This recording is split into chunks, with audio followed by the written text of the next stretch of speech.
ನಾವು ಆಹಾರದ ಒಂದು ವಿಷಯ ತಗೊಂಡಾಗ ಒಂದು ಗಾದೆನೇ ಇದೆ, ಊಟ ಬಲ್ಲವನಿಗೆ ರೋಗವಿಲ್ಲ ಅಂತ.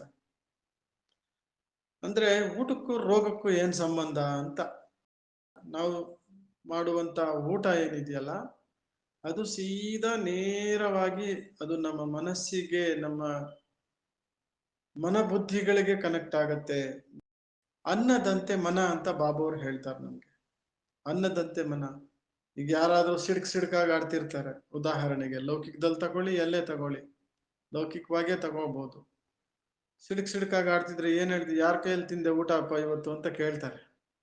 ಬಾಬಾ ಅವರು ಅದಕ್ಕೆ ಹೇಳೋದು, ಮನುಷ್ಯ ಇವತ್ತಿನ ದಿವಸ ಪಶುಗಿಂತ ಕಡೆಯಾಗಿದ್ದಾನೆ. ಪಶುನೇ ಎಷ್ಟೋ ವಾಸಿ ಒಳ್ಳೆ ಆಹಾರ ತಿಂತದೆ, ಅದಕ್ಕಿಂತ ಕಡೆಯಾಗಿದ್ದಾನೆ ಮನುಷ್ಯ. ಅದಕ್ಕೋಸ್ಕರನೇ ಅವನ ಮನಸ್ಸು ಕೂಡ ಅದೇ ತರ ಕ್ರೂರಿಯಾಗಿದೆ, ವಿಚಲಿತವಾಗಿದೆ, ಭ್ರಷ್ಟಾಚಾರದಿಂದ ತುಂಬಿದೆ ಅವನ ಮನಸ್ಸು, ತಮೋ ಪ್ರಧಾನ ಕಡೆ ಹೋಗಿದೆ, ಅಸುರತ್ವ ತುಂಬಿದೆ ಅವನ ಮನಸ್ಸಿನಲ್ಲಿ ಅವರ ಆಹಾರದ ಪ್ರಭಾವದಿಂದಾಗಿ. ಹಸು ಹುಲ್ ತಿನ್ನತ್ತೆ, ಸ್ವಭಾವ ಸರಳವಾಗಿ ಮಧುರವಾಗಿರ್ತದೆ. ಅದರ ಗಂಜಲ ಉಪಯೋಗಕ್ಕೆ ಬರುತ್ತೆ, ಅದ್ರ ಸಗಣಿ ಉಪಯೋಗಕ್ಕೆ ಬರುತ್ತೆ. ಎಷ್ಟೊಂದು ಉಪಯೋಗಗಳಿದೆ. ಅದಕ್ಕೋಸ್ಕರ ಒಂದು ಹಾಡಿದೆಯಲ್ಲ, ನೀನಾರಿಗಾದೆಯೋ ಎಲೆ ಮಾನವ, ಹರಿಹರಿ ಗೋವು ನಾನು. ಸೊ ಹಾಗಾಗಿ ಅದೇ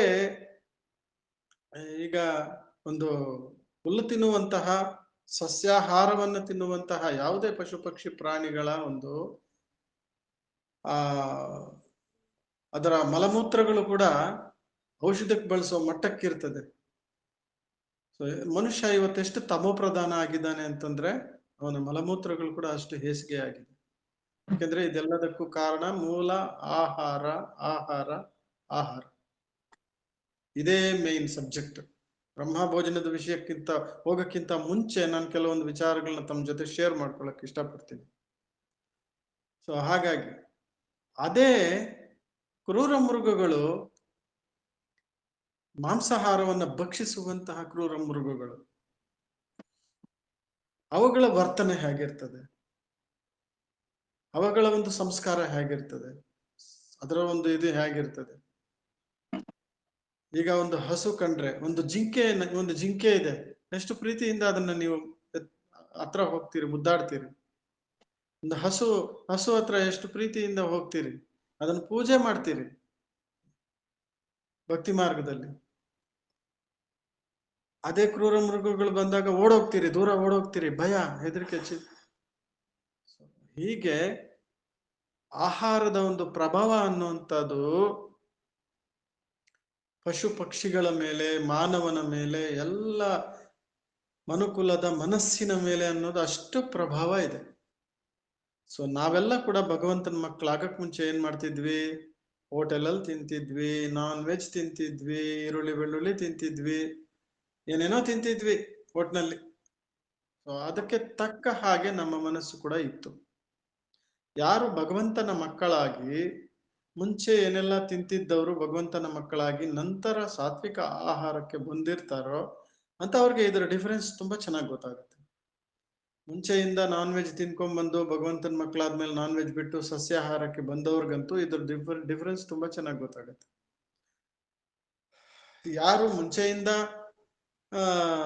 ಈಗ ಲೌಕಿಕದಲ್ಲಿ ಬ್ರಾಹ್ಮಣರು ಇರ್ತಾರೆ, ಅಥವಾ ಮತ್ತೊಂದು ಇನ್ನು ಕೆಲವರು ತಿನ್ನೋದಿಲ್ಲ, ಆತರ ಎಲ್ಲ ಇರ್ತಾರಲ್ವಾ, ಅಂತವ್ರು ತಿಂತಾ ಇರಲ್ಲ, ಅಂತವ್ರಿಗೆ ಅದ್ರದ್ದು ಅಷ್ಟು ಡಿಫರೆನ್ಸ್ ಗೊತ್ತಾಗಲ್ಲ. ಸೊ ಈಗ ಲೌಕಿಕದಲ್ಲೂ ಕೂಡ ಬ್ರಾಹ್ಮಣರು ಇರ್ತಾರೆ ನೋಡಿ, ನಾನ್ ವೆಜ್ ತಿನ್ನೋದಿಲ್ಲ, ಮಂತ್ರಗಳು ಪಠಿಸ್ತಾರೆ, ಭಗವಂತನ ಪೂಜೆ ಮಾಡ್ತಾರೆ, ಮತ್ತೊಂದು ಮಾಡ್ತಾರೆ, ಇನ್ನೊಂದು ಮಾಡ್ತಾರೆ. ಸೊ ಅಂತಂದಾಗ ಅವರಲ್ಲಿ ಲೌಕಿಕದಲ್ಲೂ ಕೂಡ ನಾವು ಅವರ ಮುಖದಲ್ಲಿ ಎಷ್ಟು ತೇಜಸ್ಸನ್ನು, ವರ್ಚಸ್ಸನ್ನು ಕಾಣ್ತೀವಿ. Because of food. ಒಂದು ಫುಡ್, ಎರಡನೇದು ಅಧ್ಯಯನ, ಆಧ್ಯಾತ್ಮಿಕ ಜೀವನ. ಸೊ ಹಾಗಿರ್ಬೇಕಾದ್ರೆ ನಾವೆಲ್ಲ ಕೂಡ ಯಾರು? ಪರಂಪಿತ ಪರಮಾತ್ಮನ ಮಕ್ಕಳು, ಅತಿ ಶ್ರೇಷ್ಠ ಸಂತಾನರು, ಸತ್ಯವಾದ ನಿಜವಾದ ಸತ್ಯ ಬ್ರಾಹ್ಮಣರು ನಾವು. ಸೊ ಹಾಗಿದ್ದ ಮೇಲೆ ನಮ್ಮ ಅನ್ನ ಆಹಾರಗಳು ಹೇಗಿರ್ಬೇಕು, ನಮ್ಮ ಚಲನೆ ಚಹರೆ ಹೇಗಿರ್ಬೇಕು, ಇದ್ರ ಬಗ್ಗೆ ನಾವು ಚಿಂತನೆ ಮಾಡೋಣ. ಲೌಕಿಕದಲ್ಲೂ ಕೂಡ ಬ್ರಾಹ್ಮಣರು ಅಂತಂದಾಗ ಅವರ ಮುಖದಲ್ಲಿ ಬೇರೆ ತರ ಇರುತ್ತೆ ವರ್ಚಸ್ಸು. ನಾವು ಸತ್ಯವಾದ ಬ್ರಾಹ್ಮಣರು ಅಂತಂದ್ಮೇಲೆ ನಮ್ಮ ವರ್ಚಸ್ಸು ನಮ್ಮ ಒಂದಿದೆ ಆಗಿರ್ಬೇಕು. ಮತ್ತೆ ನಮ್ಮ ಚಲನೆ ಅಂದ್ರೆ ತುಂಬಾ ಚಂದ ಅಂದ ಕಾಣ್ಬೇಕಂತಲ್ಲ ಅದರ ಅರ್ಥ. ಮುಖದಲ್ಲಿ ಆ ಒಂದು ಆತ್ಮೀಯ ಶಕ್ತಿ ಅನ್ನೋದು ಕಾಣ್ಬೇಕು, ಹೊಳಪು ಕಾಣ್ಬೇಕಲ್ವಾ. ಬಾಬಾ ಅವರು ಅದನ್ನೇ ಹೇಳ್ತಾರಲ್ವಾ, ಮಕ್ಕಳೇ ನಿಮ್ಮ ಚಲನೆ ಮತ್ತು ಚಹರೆಯಿಂದ ನೀವು ಸೇವೆ ಮಾಡಿ, ಪರಮಾತ್ಮನ ಪ್ರತ್ಯಕ್ಷತೆ ಮಾಡಿ. ಅದೆಂಗ್ ಬರ್ತದೆ? ಸುಮ್ನೆ ಬರಲ್ಲ ಅಲ್ಲ. ಅದು ನಮ್ಮ ಆಧ್ಯಾತ್ಮಿಕ ಜೀವನ, ನಮ್ಮ ಆಹಾರದ ಪದ್ಧತಿ, ನಮ್ಮ ಸಾಧನೆ, ನಮ್ಮ ಪುರುಷಾರ್ಥ, ನಮ್ಮ ಅಧ್ಯಯನ, ನಮ್ಮ ವಿದ್ಯೆ, ನಮ್ಮ ಯೋಗಾಭ್ಯಾಸ, ಇವುಗಳ ಮೇಲೆ ಡಿಪೆಂಡ್ ಆಗಿದೆ.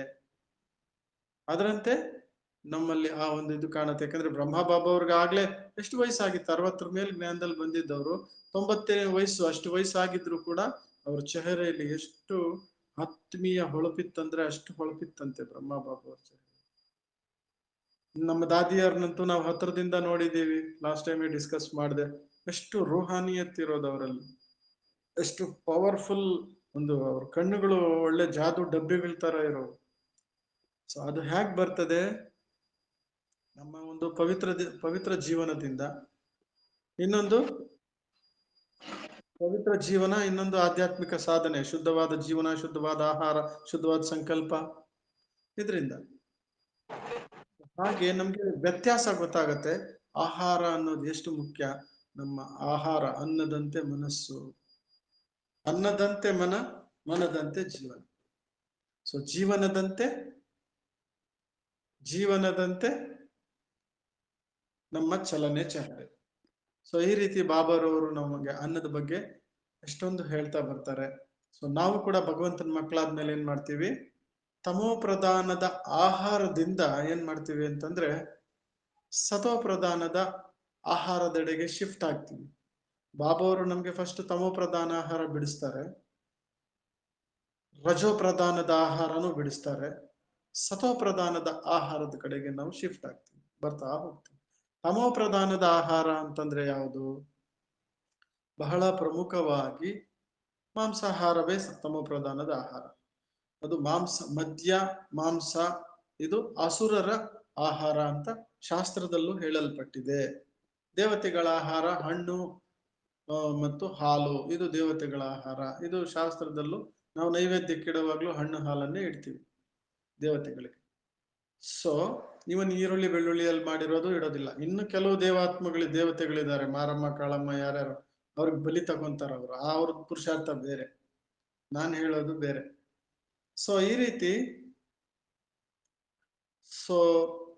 ಮಾಂಸಾಹಾರ ಮತ್ತು ಪೂರ್ಣ ರೀತಿಯಲ್ಲಿ ಅಳಿಸೋಗಿರುವಂತ ಆಹಾರ, ಇವೆರಡೂ ಕೂಡ ತಮೋ ಪ್ರಧಾನ. ಇನ್ನು ನೆಕ್ಸ್ಟ್ ಹೋದ್ರೆ ರಜೋ ಪ್ರಧಾನ. ನೆಕ್ಸ್ಟ್ ರಜೋ ಪ್ರಧಾನವಾದ ಆಹಾರ ಅಂದ್ರೆ ಅದಕ್ಕಿಂತ ಸ್ವಲ್ಪ ಒಂದು ಮೆಟ್ಲು ಅದು ಮೇಲಿರ್ತದೆ. ಅಂತಂತಂದ್ರೆ ಅದರಷ್ಟು ತಮೋ ಪ್ರಧಾನ ಇರೋದಿಲ್ಲ. ರಜೋ ಅಂತಂತಂದ್ರೆ ಈರುಳ್ಳಿ, ಬೆಳ್ಳುಳ್ಳಿ, ಅತಿಯಾದ ಖಾರವಿರುವಂತಹ ಪದಾರ್ಥಗಳು, ಅತಿಯಾದ ಮಸಾಲೆ, ಅತಿಯಾದ ಎಣ್ಣೆ ಪದಾರ್ಥಗಳು, ಅತಿಯಾದ ಫ್ರೈಡ್ ರೋಸ್ಟ್ ಐಟಮ್ಗಳು, ಅತಿಯಾದ ರೋಸ್ಟೆಡ್ ಫುಡ್, ಅತಿಯಾದ ಮಸಾಲೆ ಫುಡ್, ಅತಿಯಾದ ಖಾರ, ಇವೆಲ್ಲ ಕೂಡ ರಜೋ ಪ್ರಧಾನದ ಆಹಾರ. ಮತ್ತು ನೆನ್ನೆಯ ಆಹಾರ ಬೆಳಿಗ್ಗೆ ನಾವು ಯಾಕೆ ತಿನ್ನಬಾರ್ದು ಅಂತಂದ್ರೆ, ರಾತ್ರಿ ಮಾಡಿರ್ತೀವಿ ಅಂತ ನೈಟ್ ಎಲ್ಲ ಏನಾಗುತ್ತೆ, ರಾತ್ರಿಯಲ್ಲಿ ಮಧ್ಯರಾತ್ರಿವರೆಗೂ ಏನಿರ್ತದೆ ಅಂದ್ರೆ ತಮೋ ಪ್ರಧಾನದ ವಾಯುಮಂಡಲ ಇರುತ್ತೆ, ವಿಕಾರಗಳ ವೈಬ್ರೇಷನ್ಸ್ ಇರ್ತದೆ ರಾತ್ರಿ 12 ಗಂಟೆವರೆಗೂ. ಆ ಒಂದು ವೈಬ್ರೇಷನ್ಸ್ ನಿಮ್ಮ ಆಹಾರದ ಮೇಲೆ ಪ್ರಭಾವ ಆಗಿರುತ್ತೆ. ಸೊ ಬೆಳಿಗ್ಗೆ ಎದ್ದು ನಾವು ಅದನ್ನ ತಿಂದಾಗ ಅದು ಕೂಡ ರಜೋ ಪ್ರಧಾನಕ್ಕೆ ಸೇರುತ್ತೆ. ಅದು ತಮೋ ಪ್ರಧಾನ ಅಲ್ಲದೆ ಇರಬಹುದು, ಬಟ್ ರಜೋ ಪ್ರಧಾನಕ್ಕೆ ಸೇರುತ್ತೆ. ನೆನ್ನೆಯ ಆಹಾರ ತಂಗಳು, ನೀವು ಬೇಕಾದ್ರೆ ನೋಡಿ, ತಂಗಳು ಮುದ್ದೆ ತಿನ್ನಿ, ಹಗುರತೆ ಹೊರಟೋಗ್ತದೆ, ಭಾರಿ ಅನುಭವ ಆಗತ್ತೆ, ಕಣ್ಣಿಂಗ್ ಎಳಿತಾ ಇರ್ತದೆ. ಸೊ ರಜೋ ಪ್ರಧಾನದ ಆಹಾರ ಅಂತಂದ್ರೆ ಇವೆಲ್ಲ ಕೂಡ ಈರುಳ್ಳಿ ಬೆಳ್ಳುಳ್ಳಿ ಇರಬಹುದು, ನಿಮಗೆ ಸಂಕಲ್ಪಗಳು ಉತ್ಪನ್ನವಾಗುವಂತಹ, ನಿಮಗೆ ಸಂಕಲ್ಪಗಳ ಅತಿಯಾಗಿ ಉತ್ಪನ್ನವಾಗುವಂತಹ ಪದಾರ್ಥಗಳಿರಬಹುದು. ಸೊ ನಿಮ್ಮನ್ನ ಭಾರಿ ಮಾಡಿಸುವಂತಹ ಅತಿಯಾದ ಖಾರ ಮಸಾಲೆಗಳು, ಜಿಡ್ಡಿನ ಅಂಶಗಳು ಇವೆಲ್ಲ ನಿಮಗೆ ಭಾರಿಯನ್ನಾಗಿ ಮಾಡುವಂಥವು. ಇದೆಲ್ಲ ಕೂಡ ಅಂದ್ರೆ ನೀವು ಎಣ್ಣೆ ಪದಾರ್ಥ ತಿನ್ಲೇಬೇಡಿ ಅಂತ ನಾನು ಹೇಳ್ತಾ ಇಲ್ಲ, ಅತಿಯಾದ ಎಣ್ಣೆ ಪದಾರ್ಥ ಅಂತ ಅದಕ್ಕೆ ಹೇಳಿದೆ ನಾನು. ಅತಿಯಾದ ಮಸಾಲೆಗಳು, ಅತಿಯಾದ ಎಣ್ಣೆ ಪದಾರ್ಥಗಳು, ಅತಿಯಾದ ಕರಿದ ಪದಾರ್ಥಗಳು ನಾವು ಕೂಡ ತಿನ್ನಂಗಿಲ್ಲ ಜಾಸ್ತಿ. ಅಪರೂಪಕ್ಕೊಮ್ಮೆ ಯಾವಾಗ ಒಂದ್ ಸ್ವಲ್ಪ ತಿನ್ನಿ. ಅಂದ್ರೆ ಈರುಳ್ಳಿ ಬೆಳ್ಳುಳ್ಳಿ ತಿನ್ನಿ ಅಂತ ನಾನು ಹೇಳ್ತಾ ಇಲ್ಲ, ಅದು ಬಿಟ್ಟು ಯಾವುದು ಕರಿದ ಪದಾರ್ಥಗಳು, ಮಸಾಲೆ ಪದಾರ್ಥಗಳು, ಮತ್ತೊಂದು ಇನ್ನೊಂದು ನೀವು ತಿನ್ಬೇಕನ್ಸಿದ್ರೆ ಅಪರೂಪಕ್ಕೊಮ್ಮೆ ಯಾವಾಗ ಒಂದ್ಸರಿ ತಿನ್ನಿ, ಬಟ್ ರೆಗ್ಯುಲರ್ ಬೇಡ. ಬಾಕಿ ನಮ್ಗಂತೂ ಬಾಬಾ ಅವರು ಈರುಳ್ಳಿ ಬೆಳ್ಳುಳ್ಳಿ ಇದಂತೂ ಬಾಬಾ ಅವರು ನಮ್ಗೆ ವರ್ಜಿತ ಮಾಡಿದ್ದಾರೆ. ಯಾಕೆ ಅಂತಂದ್ರೆ ಅದರಲ್ಲಿ ಸಂಕಲ್ಪಗಳ ವೇಗ ಹೆಚ್ಚಾಗತ್ತೆ ಅದರಿಂದ, ಮತ್ತು ನಮ್ಮಲ್ಲಿ ದೇಹಾಭಿಮಾನದ ಸಂಕಲ್ಪಗಳು ಹೆಚ್ಚಿಗೆ ಬರ್ತವೆ, ನಮ್ಮನ್ನು ಬಾಡಿ ಕಾನ್ಶಿಯಸ್ ಅಲ್ಲಿ ತರಿಸ್ತದೆ. ಅದಕ್ಕೋಸ್ಕರ ಅದನ್ನು ಬಿಡಿಸಿದ್ದಾರೆ ಬಾಬಾ. ಇನ್ನು ಸತ್ವ ಪ್ರಧಾನವಾದ ಆಹಾರಗಳಂತಂದ್ರೆ ಅದರಲ್ಲೂ ಪ್ರಮುಖವಾಗಿ, ಮುಖ್ಯವಾಗಿ, ಬಹಳ ಪ್ರಮುಖವಾಗಿ ಹಣ್ಣುಗಳು. ಯಾಕಂದ್ರೆ ಸತ್ವ ಪ್ರಧಾನ ಅಂದ ಕೂಡಲೇ ನಮ್ಗೆ ನೆನಪಾಗೋದು ಯಾವುದು? ಸತ್ಯುಗ. ಸತ್ಯುಗದಲ್ಲಿ ಏನಿರ್ತದೆ? ಹಣ್ಣುಗಳೇ ಇರ್ತದೆ, ಹಣ್ಣುಗಳನ್ನೇ ಅಲ್ಲಿ ಸ್ವೀಕರಿಸ್ತಾರೆ. ಹಾಗಾಗಿ ಸತ್ವ ಪ್ರಧಾನಕ್ಕೆ ಪ್ರಮುಖವಾದ ಆಹಾರದಲ್ಲಿ ಹಣ್ಣುಗಳು ಒಂದನೇದಾಗಿ. ಎರಡನೇದಾಗಿ ಎಲೆಗಳು, ಸೊಪ್ಪುಗಳು, ಮತ್ತು ಮೂರನೇದಾಗಿ ತರಕಾರಿಗಳು. ಇನ್ನು ಉಳಿದಿದ್ದು ಸತ್ವ ಪ್ರಧಾನದ ಆಹಾರಗಳು, ಇದನ್ನು ನಾವು ಹೇಳಬಹುದು. ಇದು ಈ ಆಹಾರಗಳು ನಾವು ತಗೊಳ್ಳುವಂತ ಆಹಾರಗಳು. ನಾವು ತಮೋ ಪ್ರಧಾನ ಆಹಾರ ನಾವು ಸ್ವೀಕಾರ ಮಾಡಲ್ಲ, ರಜೋ ಪ್ರಧಾನ ಆಹಾರನೂ ನಾವು ಸ್ವೀಕಾರ ಮಾಡಲ್ಲ. ಇನ್ನು ಸತ್ವ ಪ್ರಧಾನದ ಆಹಾರಗಳೇ ನಾವು ಸ್ವೀಕಾರ ಮಾಡ್ತಾ ಇದ್ರೂ ಕೂಡ ಅದು ಸಂಪೂರ್ಣ ಸತ್ವ ಪ್ರಧಾನ ಯಾವಾಗ ಆಗತ್ತೆ? ಇದು ಬಹಳ ಮುಖ್ಯವಾದಂತ ವಿಷಯ. ಇದು ಸಂಪೂರ್ಣ ಸತ್ವ ಪ್ರಧಾನ ಯಾವಾಗ ಆಗತ್ತೆ? ನಾವು ತಗೊಂತಾ ಇರೋದು ಸತ್ವ ಪ್ರಧಾನ ಆಹಾರನೇ, ಬಟ್ ಇದು ಸಂಪೂರ್ಣ ಸತ್ವ ಪ್ರಧಾನ ಯಾವಾಗ ಆಗತ್ತೆ? ಸಂಪೂರ್ಣ ಶುದ್ಧ ಯಾವಾಗ ಆಗತ್ತೆ? ಸಂಪೂರ್ಣ ಪವಿತ್ರ ಯಾವಾಗ ಆಗತ್ತೆ ಅಂತಂತಂದ್ರೆ ಅದನ್ನ ನಾವು ಪರಮಾತ್ಮನಿಗೆ ನೈವೇದ್ಯವನ್ನಿಟ್ಟು, ಪರಮಾತ್ಮನಿಗೆ ಅದನ್ನ ಸ್ವೀಕಾರ ಮಾಡಿಸಿ, ಪರಮಾತ್ಮನಿಗೆ ತಿನ್ನಿಸಿ, ಪರಮಾತ್ಮನ ಶಕ್ತಿಯನ್ನ ಅದರಲ್ಲಿ ತುಂಬಿಸಿ, ಅದನ್ನ ಶುದ್ಧ ಮಾಡಿ ಪವಿತ್ರ ಮಾಡಿ ಪ್ರಸಾದದ ರೂಪದಲ್ಲಿ ಅದೇನು ಕನ್ವರ್ಟ್ ಆಗತ್ತೆ, ಪರಿವರ್ತನೆ ಆಗತ್ತೆ, ಪರಮಾತ್ಮನ ಸಮ್ಮುಖದಲ್ಲಿ ನಾವು ತಗೊಂಡು ಹೋಗ್ತೀವಿ. ಪರಮಾತ್ಮನ ಪವಿತ್ರತೆಯ ಶಕ್ತಿ, ಪರಮಾತ್ಮನ ಶಕ್ತಿ ಅದರಲ್ಲಿ ತುಂಬಿಕೊಳ್ಳತ್ತೆ, ಪರಮಾತ್ಮ ಸ್ವಯಂ ಅದನ್ನು ಸ್ವೀಕರಿಸ್ತಾರೆ. ಆವಾಗ ಅದು ಸಂಪೂರ್ಣ ಸತ್ವ ಪ್ರಧಾನವಾಗ್ತದೆ. ಅದಕ್ಕೆ ನಾವು ಬ್ರಹ್ಮ ಭೋಜನ ಅಂತ ಹೇಳ್ತೀವಿ. ಇದು ಸಂಪೂರ್ಣ ಸತ್ವ ಪ್ರಧಾನದಲ್ಲೂ ಕೂಡ ಸಂಪೂರ್ಣ ಸತ್ವ ಪ್ರಧಾನ ಪರಮಾತ್ಮನಿಗೆ ನೈವೇದ್ಯ ಬಿಟ್ಟು, ಪರಮಾತ್ಮನಿಗೆ ಸ್ವೀಕಾರ ಮಾಡಿಸಿ, ಪರಮಾತ್ಮ ಅದರ ಭಾಸನೆಯನ್ನ ತಗೊಳ್ತಾರೆ, ಶಕ್ತಿಯನ್ನ ತುಂಬ್ತಾರೆ, ನಾವು ಪರಮಾತ್ಮನಿಗೆ ತಿನ್ನಿಸ್ತೀವಿ, ಪರಮಾತ್ಮ ನಮಗೆ ತಿನ್ನಿಸ್ತಾರೆ. ಆಗ ಅದು ಸಂಪೂರ್ಣ ಸತ್ವ ಪ್ರಧಾನವಾದ ಆಹಾರ ಆಗತ್ತೆ. ಇದು ಬಾಬಾ ಅವರು ಒಂದ್ ಕಡೆ ಹೇಳ್ತಾರೆ ಮುರಳಿಯಲ್ಲಿ, ಸತ್ಯುಗದಲ್ಲಿ ದೇವತೆಗಳಿಗೂ ಸಿಗೋದಿಲ್ಲ ಇದು. ಸತ್ಯುಗದಲ್ಲಿ ದೇವತೆಗಳಿಗೂ ಸಿಗೋದಿಲ್ಲ. ಪರಮಾತ್ಮನ ಪ್ರಸಾದಕ್ಕೆ, ಬ್ರಹ್ಮ ಭೋಜನಕ್ಕೆ ದೇವತೆಗಳು ಕೂಡ ಹಾತೊರಿತಾರಂತೆ. ಯಾಕೆ ಅಂತಂದ್ರೆ ಸತ್ಯುಗದಲ್ಲಿ ದೇವತೆಗಳಿಗೂ ಕೂಡ ಸಿಗೋದಿಲ್ಲ ಬ್ರಹ್ಮ ಭೋಜನ. ಯಾಕೆ ಅಂತಂದ್ರೆ ಸತ್ಯುಗದಲ್ಲಿ ತರಾವರಿ ಅವರು 36 ಪ್ರಕಾರದ ಅವರು ವ್ಯಂಜನಗಳನ್ನು ಸ್ವೀಕಾರ ಮಾಡಬಹುದು, ಅವರು ಫಲಾಹಾರಗಳನ್ನು ಸ್ವೀಕರಿಸಬಹುದು. ಆದ್ರೆ ಇಡೀ 5000 ವರ್ಷದಲ್ಲಿ, ಕಲ್ಪದಲ್ಲಿ ಬ್ರಹ್ಮ ಭೋಜನ ನಮ್ಗೆ ಸಿಗುವುದು ಪರಮಾತ್ಮನ ದೃಷ್ಟಿ ಸಿಗುವಂತಹ, ಪರಮಾತ್ಮನ ದೃಷ್ಟಿಯಿಂದ ತುಂಬಿರುವಂತಹ, ಪವಿತ್ರತಾ ಶಕ್ತಿಯಿಂದ ತುಂಬಿರುವಂತಹ, ನೇರವಾಗಿ ಪರಮಾತ್ಮನಿಗೆ ನಾವು ನೈವೇದ್ಯ ಸಮರ್ಪಿಸಿ ನಾವು ಸ್ವೀಕರಿಸುವಂತಹ ಪ್ರಸಾದ, ನೈವೇದ್ಯ, ಬ್ರಹ್ಮ ಭೋಜನ ನಮ್ಗೆ 5000 ವರ್ಷಕ್ಕೆ ಒಮ್ಮೆ ಮಾತ್ರ ಸಿಕ್ಕತ್ತೆ. ಈ ಒಂದು ಪ್ರಸಾದ ಬ್ರಹ್ಮ ಭೋಜನಕ್ಕೆ ಯಾಕಷ್ಟು ಮಹತ್ವ ಅಂತಂದ್ರೆ, ಈ ಒಂದು ಪ್ರಸಾದ ನಮ್ಮ ಜನ್ಮ ಜನ್ಮಾಂತರಗಳ ಅಶುದ್ಧತೆಯನ್ನ ನಿವಾರಿಸ್ತದೆ, ಆತ್ಮವನ್ನ ಶುದ್ಧ ಮಾಡ್ತದೆ, ಹೃದಯವನ್ನ ಶುದ್ಧ ಮಾಡ್ತದೆ, ಅಂತರಂಗವನ್ನ ಶುದ್ಧ ಮಾಡುತ್ತೆ. ಯಾವ ರೀತಿ ಅನ್ನದಂತೆ ಮನ ಅಂತ ಆಗ್ಲೇ ಬಾಬಾ ಅವರು ಹೇಳಿದ್ರು ಅಂತ ಹೇಳಿದ್ನಲ್ಲ, ಹಾಗೆ ಅನ್ನದಂತೆ ಮನ ಅಂತಾರಲ್ಲ ಬಾಬಾ ಅವರು. ಸೊ ನೀವು ಥಿಂಕ್ ಮಾಡಿ, ಹುಲ್ ತಿನ್ನೋ ಹಸುನೇ ಅಷ್ಟು ಸಾತ್ವಿಕವಾಗಿರ್ತದೆ ಅಂತಂದಾಗ ಸ್ವಯಂ ಪರಮಾತ್ಮ ಶಕ್ತಿಯನ್ನು ತುಂಬಿರುವಂತಹ ಪರಮಾತ್ಮನ ಪ್ರಸಾದ ತಿನ್ನೋರು ಮತ್ತೆ ಹೆಂಗಿರ್ಬೇಕು? ಇದ್ರ ಬಗ್ಗೆ ಆಳವಾಗಿ ಚಿಂತನೆ ಮಾಡಿ ನೀವು. ಹುಲ್ ತಿನ್ನೋ ಹಸುನೇ ಅಷ್ಟು ಸಾತ್ವಿಕವಾಗಿದೆ, ಅದಕ್ಕೆ ಪೂಜೆ ಮಾಡ್ತೀವಿ ಹಸುಗೆ ಅಂತಂದಾಗ, ಗೋವು ಅಂತೇಳಿ. ಮತ್ತೆ ಭಗವಂತ ಸ್ವಯಂ ನಿರಾಕಾರ ಪರಮಾತ್ಮ ಶಕ್ತಿ ತುಂಬಿರುವಂತಹ ಬ್ರಹ್ಮ ಭೋಜನವನ್ನ ತಿನ್ನುವಂತ ನಾವು ಹೇಗಿರ್ಬೇಕು, ಹೇಗಿದ್ದೀವಿ, ಇದನ್ನ ನಾವು ಚಿಂತನೆ ಮಾಡೋಣ. ಬಾಬಾ ಅವರು ಒಂದು ಕಡೆ ಹೇಳ್ತಾರೆ, ನೀವು ಯಥಾರ್ಥವಾಗಿ ಭಗವಂತನ ನೆನಪಿನಲ್ಲಿ ನೀವು ಅಡಿಗೆ ಮಾಡಿದ್ದೇ ಆದ್ರೆ ಅದನ್ನ ನೀವು ಭಗವಂತನಿಗೆ ಭೋಗ ಸ್ವೀಕಾರ ಮಾಡಿಸಿ ಯಥಾರ್ಥವಾದ ರೀತಿಯಲ್ಲಿ ಮಾಡಿದ್ದೇ ಆದ್ರೆ ಅದನ್ನ ತಿಂದಂತವ್ರಿಗೆ ಸಾಕ್ಷಾತ್ಕಾರ ಆಗ್ತದೆ. ಅದನ್ನ ಯಾರು ಸ್ವೀಕಾರ ಮಾಡ್ತಾರೋ ಅವರ ಹೃದಯ ಶುದ್ಧವಾಗ್ತದೆ, ಅವರಿಗೆ ಸಾಕ್ಷಾತ್ಕಾರಗಳಾಗ್ತವೆ, ಅವರ ಮನಸ್ಸು ಪ್ರಫುಲ್ಲವಾಗ್ತದೆ. ಸೊ ಇವಾಗ ನಾವು ಥಿಂಕ್ ಮಾಡೋಣ, ನಾವು ಆ ರೀತಿ ತಯಾರಾಗಿದ್ದೀವ? ನಾವೇನ್ ಬ್ರಹ್ಮ ಭೋಜನ ಸ್ವೀಕಾರ ಮಾಡ್ತಾ ಇದ್ದೀವಿ, ನಮ್ಮ ಹೃದಯ ಅಷ್ಟು ಶುದ್ಧವಾಗಿದ್ಯಾ, ನಮ್ಮ ವಿಚಾರಗಳಷ್ಟು ಶುದ್ಧವಾಗಿದ್ಯಾ, ನಮ್ಮ ಸ್ಥಿತಿ ಅಷ್ಟು ಶ್ರೇಷ್ಠ ಆಗಿದೆಯಾ ಅಂತ ನಾವು ಥಿಂಕ್ ಮಾಡೋಣ. ಸೊ ಒಂದು ದಿವಸ ಕೂಡ ನಾವು ಭಗವಂತನಿಗೆ ನೈವೇದ್ಯ ಅರ್ಪಿಸ್ದಿರ ನಾವು ಯಾವತ್ತೂ ಕೂಡ ಸ್ವೀಕಾರ ಮಾಡಬಾರ್ದು. ನಾವು ಕುಮಾರ್ಸು ಒಬ್ಬರೇ ಇರ್ತೀವಿ. ಬಾಬನ್ ರೂಮ್ ಇದೆ, ಒಂದು ಡಬಲ್ ಬೆಡ್ರೂಮ್ ಹೌಸ್ ಇದೆ. ಇದರಲ್ಲಿ ಒಂದರಲ್ಲಿ ಬಾಬನ್ ರೂಮ್ ಇದೆ, ಇನ್ನೊಂದ್ರಲ್ಲಿ ನಾನು ಇರ್ತೀನಿ. ಹಾಲ್ ಇದೆ, ಕಿಚನ್ ಇದೆ.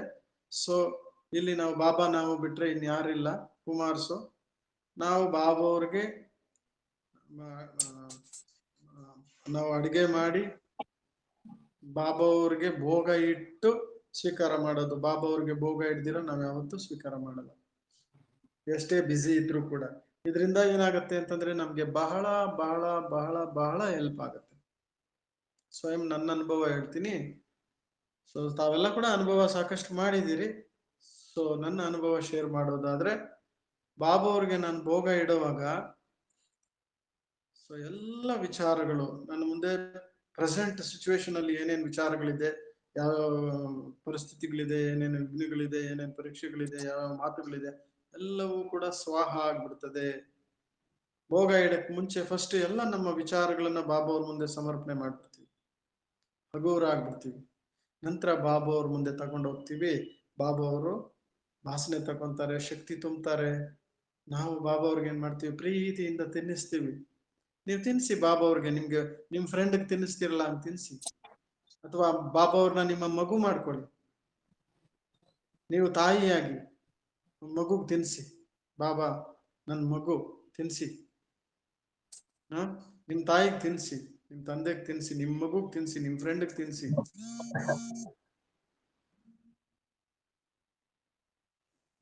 ಸೊ ಎಷ್ಟು ನಿಮ್ಗೆ ಸುಖ ಸಿಗತ್ತೆ, ಎಷ್ಟು ಆನಂದ ಸಿಗತ್ತೆ ನೋಡಿ. ಆಮೇಲೆ ಬಾಬಾ ಅವ್ರು ಕೂಡ ನಿಮ್ಗೆ ತಿನ್ನಿಸ್ತಾರೆ, ಬಾಬಾ ಅವ್ರ ಶಕ್ತಿ ತುಂಬ್ತಾರೆ.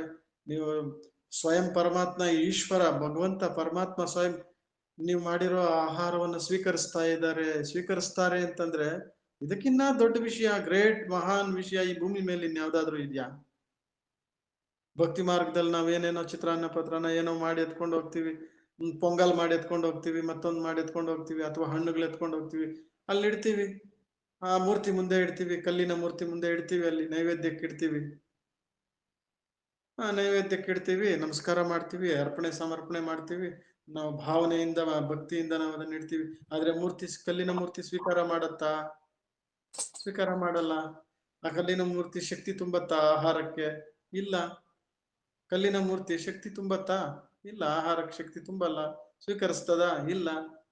ಆದ್ರೂ ಕೂಡ ಭಕ್ತಿಯ ಭಾವನೆ, ಆ ಒಂದು ಭಾವನೆಗೆ ಫಲ ಭಗವಂತ ಕೊಟ್ಟೆ ಕೊಡ್ತಾರೆ, ಆ ಮಾತು ಬೇರೆ.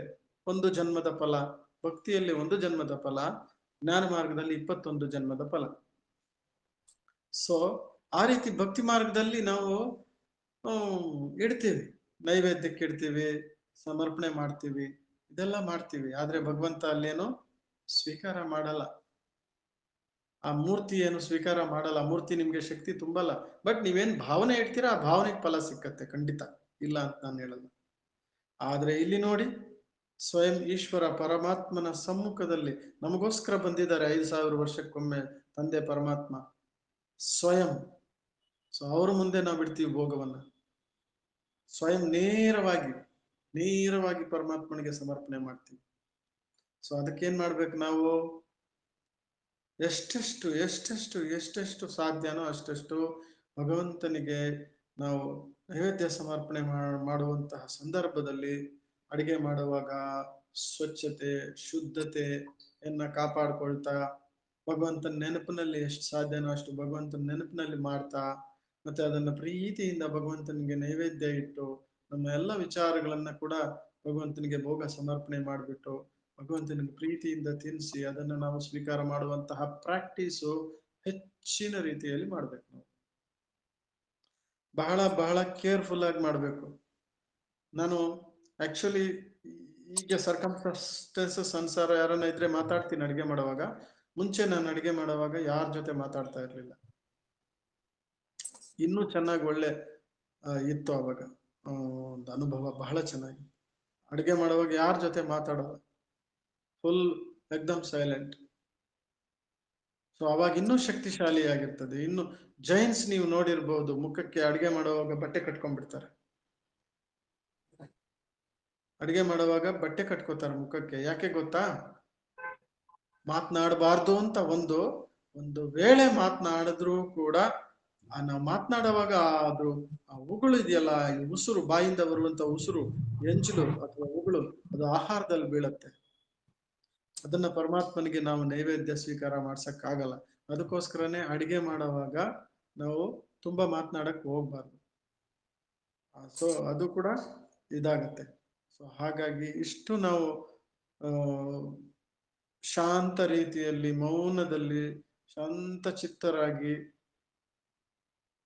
ಸೊ ನಾವು ಎಷ್ಟೆಷ್ಟು ಕೆಲವು ಸಂದರ್ಭದಲ್ಲಿ ಈಗ ನೀವು ಅಡಿಗೆ ಮಾಡ್ತಿರ್ತೀರಿ, ಎಲ್ಲ ಬಂದಿರ್ತಾರೆ, ಗುಂಪಲ್ಲಿ ಗ್ರೂಪ್ ಬಂದಿರ್ತದೆ, ಅವಾಗ ಹೆಚ್ಚಿನ ರೀತಿಯಲ್ಲಿ ನೀವು ಭೋಗವನ್ನು ತಯಾರಿಸ್ಬೇಕಾಗತ್ತೆ. ನಿಮಗ್ ಗೊತ್ತಿರಲ್ಲ ಇದೆಷ್ಟು ಹಾಕ್ಲಿ ಅದೆಷ್ಟು ಹಾಕ್ಲಿ ಅಂತ ಕೇಳ್ಬೇಕಾಗತ್ತೆ. ಇದ್ ಮಾಡೋಣವಾ ಅದ್ ಮಾಡೋಣವಾ. ಅಡಿಗೆ ಮಾಡೋವಾಗ ಅದನ್ನ ಮಾಡಿ ಇದನ್ನ ತರಕಾರಿ ಹೆಚ್ಚಿಕೊಡಿ, ಉಪ್ಪು ಹಾಕಿ, ಇಷ್ಟ ಹಾಕ್ಲಾ ಉಪ್ಪು, ಇವೆಲ್ಲ ಸ್ವಲ್ಪ ಕೆಲವೊಂದು ವಿಚಾರಗಳು ಮಾತಾಡ್ಬೇಕಾಗತ್ತೆ. ಸೊ ಅಂತ ಸಂದರ್ಭದಲ್ಲಿ ಸಾಧ್ಯವಾದಷ್ಟು ಕೂಡ ಕಡಿಮೆ ಮಾತನಾಡಿ. ನಿಮ್ಗೆ ಏನ್ ಕೇಳ್ಬೇಕಾಗಿದೆಯೋ ಅದನ್ನ ಕೇಳಿ, ಏನ್ ಹೇಳ್ಬೇಕಾಗಿದೆಯೋ ಅದನ್ನ ಹೇಳಿ. ಆದ್ರೆ ಜೋರಾಗಿ ಮಾತನಾಡಬಾರ್ದು, ಹೆಚ್ಚಿಗೆ ಮಾತನಾಡಬಾರ್ದು. ಶಾಂತ ರೀತಿಯಲ್ಲಿ ಒಂದು ಮಾತನ್ನು ಕೇಳಿ ಮಾಡ್ಬೋದು. ಸೊ ಈ ರೀತಿ ನಾವು ಭೋಗವನ್ನು ತಯಾರು ಮಾಡುವಾಗ ಬಹಳ ಶ್ರದ್ಧೆ ವಹಿಸಿ ನಾವು ತಯಾರು ಮಾಡಿ ನಂತರ ಅದು ಬಾಬಾ ಅವ್ರಿಗೆ ಭೋಗವನ್ನ ಇಟ್ಟು ಬಾಬಾ ಅವ್ರಿಗೆ ಸ್ವೀಕಾರ ಮಾಡಿಸಿ ಅದನ್ನ ನಾವು ತಗೊಳ್ಳೋದ್ರಿಂದ ನಮ್ಮ ಹೃದಯ ಶುದ್ಧವಾಗ್ತಾ ಹೋಗುತ್ತೆ. ಆಮೇಲೆ ಯಾರದನ್ನು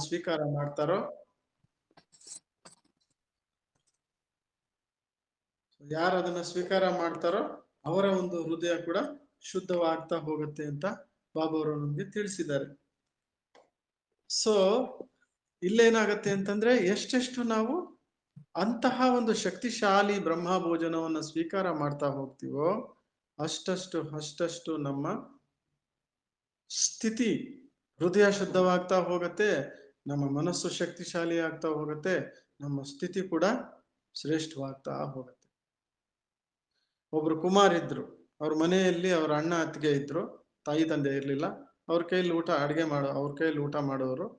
ಸೊ ಬಾಬಾ ಅವ್ರ ಹತ್ರ ಹೋದ್ರು. ಓಂ ಶಾಂತಿ ಭವನದಲ್ಲಿದ್ದಾಗ ನಾನು ಎಷ್ಟು ಯೋಗ ಮಾಡ್ತಾ ಇದ್ರು, ನಾನು ಎಷ್ಟೇ ಇದ್ ಮಾಡ್ತಾ ಇದ್ರು ಕೂಡ ನನಗೆ ಅಷ್ಟು ಪವರ್ಫುಲ್ ಯೋಗದ ಅನುಭೂತಿ ಆಗ್ತಾ ಇಲ್ಲ ಬಾಬಾ ಅಂತ ಬಾಬಾ ಅವ್ರನ್ನೇ ಕೇಳಿದ್ರು. ಅವಾಗೆಲ್ಲ ಸಂಖ್ಯೆ ಕಡಿಮೆ ಇತ್ತು, ಒಬ್ಬೊಬ್ರ ಹತ್ರನೇ ಮಾತಾಡ್ಸೋರಂತೆ ಬಾಬಾ ಅವಾಗ. ಸೊ ಆವಾಗ ಬಾಬಾ ಅವ್ರನ್ನ ಕೇಳಿದ್ರು, ನಾನು ಎಷ್ಟೇ ಯೋಗ ಮಾಡಿದ್ರು ಅಷ್ಟು ಪವರ್ಫುಲ್ ಯೋಗ ಆಗ್ತಾ ಇಲ್ಲ ಬಾಬಾ.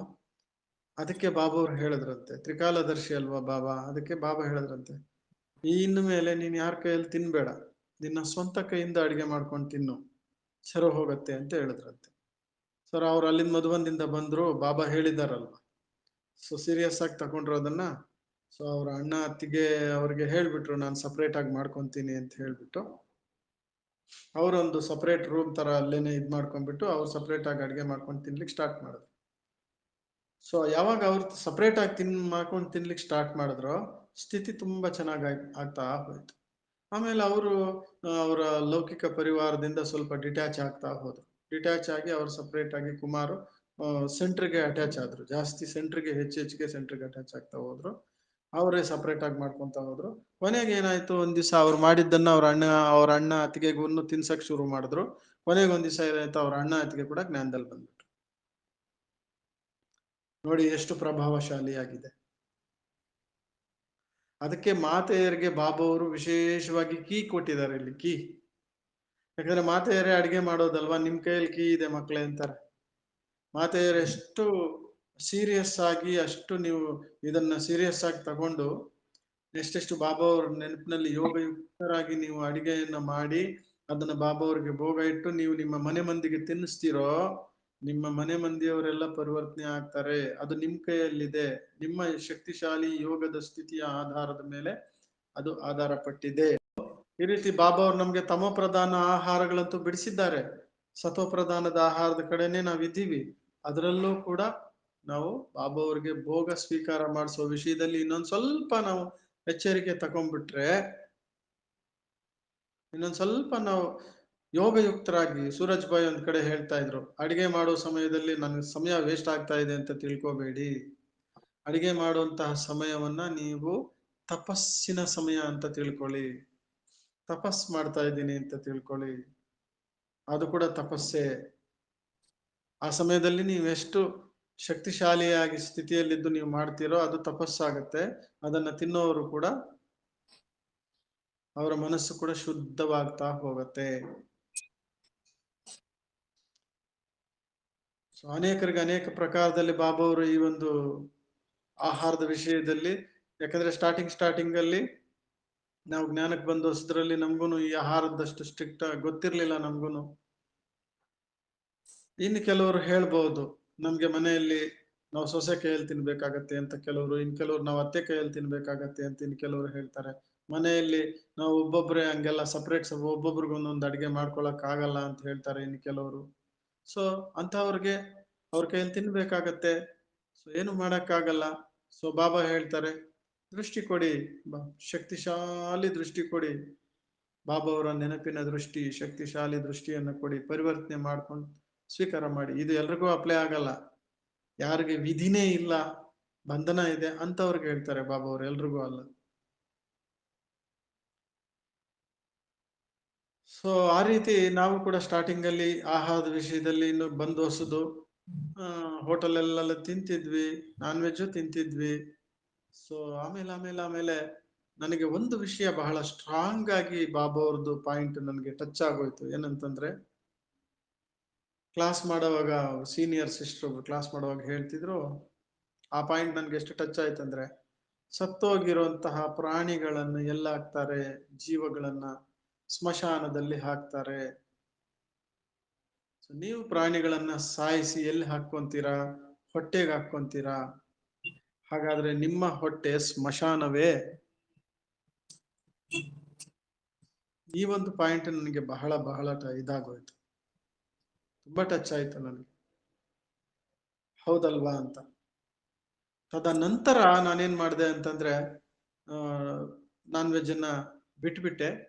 ಆವಾದಿಂದ ಏನಾಯ್ತು, ನನ್ನ ಯೋಗದಲ್ಲಿ ತುಂಬಾ ದಿನೇ ಇಂಪ್ರೂವ್ಮೆಂಟ್ಸ್ ಆಗ್ಲಿಕ್ಕೆ ಸ್ಟಾರ್ಟ್ ಆಯ್ತು. ಯೋಗದಲ್ಲಿ ಸ್ಥಿರಾವಸ್ಥೆ ಆಗ್ಲಿಕ್ಕೆ ಪ್ರಾರಂಭ ಆಯ್ತು, ಶಕ್ತಿಶಾಲಿ ಆಗ್ಲಿಕ್ಕೆ ಪ್ರಾರಂಭ ಆಯ್ತು. ಯೋಗ ಮನಸ್ಸು ಸ್ಥಿರವಾಗ್ತಾ ಹೋಯ್ತು, ಅಚಲ ಆಗ್ತಾ ಹೋಯ್ತು, ಸ್ಥಿತಿ ಅಚಲ ಆಗ್ತಾ ಹೋಯ್ತು, ಏಕರಸ ಆಗ್ತಾ ಹೋಯ್ತು, ಶಕ್ತಿಶಾಲಿ ಯೋಗ ಆಗ್ತಾ ಹೋಯ್ತು. ತುಂಬಾ ಒಳ್ಳೆ. ಸೊ ಆಮೇಲೆ ಏನ್ ಮಾಡಿದೆ, ನಾನು ನಮ್ಮ ಫ್ರೆಂಡ್ಸ್ ಜೊತೆ ಇದ್ದೆ, 8 ಮಂದಿ ಫ್ರೆಂಡ್ಸ್ ಇದ್ವಿ, ನಮ್ಮೂರ್ನವ್ರೆ, ಎಲ್ಲ ಇಂಜಿನಿಯರಿಂಗ್ ಸ್ಟೂಡೆಂಟ್ಸು. ಸೊ ನಾನೇನ್ ಮಾಡಿದೆ, ಅಲ್ಲಿ ಅಡಿಗೆ ನಾನೇ ಮಾಡ್ತಾ ಇದ್ದೆ ಬ್ಯಾಂಗ್ಳೂರಲ್ಲಿ, ಅವ್ರು ಎಲ್ಲ ಒಟ್ಟಿಗಿದ್ವಿ. ಸೊ ನಾನು ಅಲ್ಲಿಂದ ಶಿಫ್ಟ್ ಆದೆ. ನಾನು ಸಪ್ರೇಟ್ ಆಗಿ ನಾನು ರೂಮ್ ಮಾಡ್ಕೊಂತೀನಿ, ಎಲ್ಲರ ಜೊತೆ ಇರ್ಲಿಕ್ಕೆ ಆಗಲ್ಲ, ನನ್ನ ಜೀವನ ಬೇರೆ ಆಗಿದೆ, ಇನ್ನು ಆಗೋದಿಲ್ಲ. ಮುಂಚೆಯಿಂದ ಇದ್ವಿ, ಇನ್ನೆಲ್ಲ ಆಗಲ್ಲ ಅಂತ ಸಪ್ರೇಟ್ ರೂಮ್ ಮಾಡ್ಕೊಂಡು ನಾನು ಅಡಿಗೆ ಮಾಡ್ಲಿಕ್ಕೆ ಸ್ಟಾರ್ಟ್ ಮಾಡಿದೆ. ಸೊ ನಂತರದ ಜೀವನ ಬೇರೆ. ಸೊ ಈ ರೀತಿ ಆಹಾರಕ್ಕೆ ಇಷ್ಟು ಮಹತ್ವ ಇರುತ್ತೆ. ಸೊ ಎಷ್ಟೆಷ್ಟು ನಾವು ಆಹಾರ ವಿಷಯದಲ್ಲಿ ಎಷ್ಟೆಷ್ಟು ಸ್ಟ್ರಿಕ್ಟ್ ಆಗ್ತಾ ಹೋಗ್ತೀವಿ, ಎಷ್ಟು ನಾವು ಆಹಾರದ ವಿಷಯದಲ್ಲಿ ಎಷ್ಟು ನಾವು ಶುದ್ಧವಾಗ್ತಾ ಹೋಗ್ತೀವಿ, ಅಷ್ಟಷ್ಟು ನಮ್ಮ ಒಂದು ಮನಸ್ಸು ಅನ್ನೋದು, ಹೃದಯ ಅನ್ನೋದು ಅಷ್ಟು ಶುದ್ಧವಾಗ್ತಾ ಹೋಗುತ್ತೆ. ಮತ್ತು ಪ್ರಮುಖವಾಗಿ ನಾವು ಬಾಬಾ ಅವ್ರಿಗೆ ಭೋಗ ಹಿಡ್ದಿರ ಯಾವತ್ತೂ ತಿನ್ನಬಾರ್ದು. ಬಾಬಾ ಅವ್ರು ಒಂದ್ ಕಡೆ ಹೇಳ್ತಾರೆ, ಯಾರು ಬಾಬಾ ಅವ್ರಿಗೆ ಭೋಗ ಹಿಡ್ದಿರ ತಿಂತಾರೆ ಅಂತವ್ರನ್ನ ನಾನು ಕಳ್ರು ಅಂತ ಹೇಳ್ತೀನಿ ಅಂತಾರೆ ಬಾಬಾ. ಕಳ್ರು ಅಂತ ಹೇಳ್ತೀನಿ ಅಂತಾರೆ. ಯಾಕಂದ್ರೆ ಭಗವಂತನಿಗೆ ತಿನ್ನಿಸ್ದಿರ ಕಳ್ಳತನವಾಗಿ ತಿಂದೆ ನೀನು ಅಂತ ಹೇಳ್ತಾರೆ ಬಾಬಾ. ಯಾರು ಪ್ರತಿನಿತ್ಯ ಬ್ರಹ್ಮ ಭೋಜನವನ್ನ ಅಂದ್ರೆ ಬಾಬಾ ಅವ್ರಿಗೆ ಭೋಗವನ್ನ ಇಟ್ಟು ಯಾರು ಪ್ರತಿನಿತ್ಯ ಸ್ವೀಕಾರ ಮಾಡ್ತಾರೋ ಅಂತವರಿಗೆ ಅಂತ್ಯದವರೆಗೂ ಅನ್ನ ಆಹಾರದ ಕೊರತೆ ಆಗುವುದಿಲ್ಲ. ಅದೆಂತ ಪರಿಸ್ಥಿತಿ ಇರ್ಲಿ, ಒಂದೊತ್ತಾದ್ರೂ ಊಟ ಸಿಕ್ಕೇ ಸಿಕ್ಕತ್ತೆ, ಇದು ನನ್ನ ಗ್ಯಾರಂಟಿ ಅಂತ ಬಾಬಾ ಅವ್ರು ಹೇಳಿದ್ದಾರೆ. ಯಾರು ಬಾಬಾ ಅವ್ರಿಗೆ ಪ್ರತಿನಿತ್ಯ ಭೋಗವನ್ನ ಸ್ವೀಕಾರ ಮಾಡಿಸ್ತಾರೋ ಅವ್ರಿಗೆ ಕೊನೆಯವರೆಗೂ ಎಂತಹ ಕ್ಷಾಮ ಬರ್ಲಿ, ಎಂತಹ ಒಂದು ಪರಿಸ್ಥಿತಿ ಬರ್ಲಿ, ಕೊನೆಯವರೆಗೂ ಅಂತವ್ರಿಗೆ ನಾನು ನೋಡ್ಕೊಳ್ತೀನಿ ಅಂತ ಬಾಬಾ ಅವ್ರು ಹೇಳಿದ್ದಾರೆ. ಇದು ಒಂದು. ಇದು ಭೋಜನದ ಮಹತ್ವ, ಆಹಾರ ಅನ್ನದ ಮಹತ್ವ.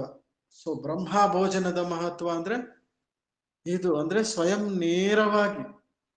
ನೇರವಾಗಿ ಭಗವಂತನಿಗೆ ನಾವೇನು ಸ್ವೀಕಾರ ಮಾಡಿಸ್ತೀವಿ, ಸ್ವಯಂ ಪರಮಾತ್ಮ ಶಕ್ತಿ ತುಂಬ್ತಾರೆ, ಅದನ್ನ ಸ್ವೀಕಾರ ಮಾಡ್ಕೊಂತಾರೆ.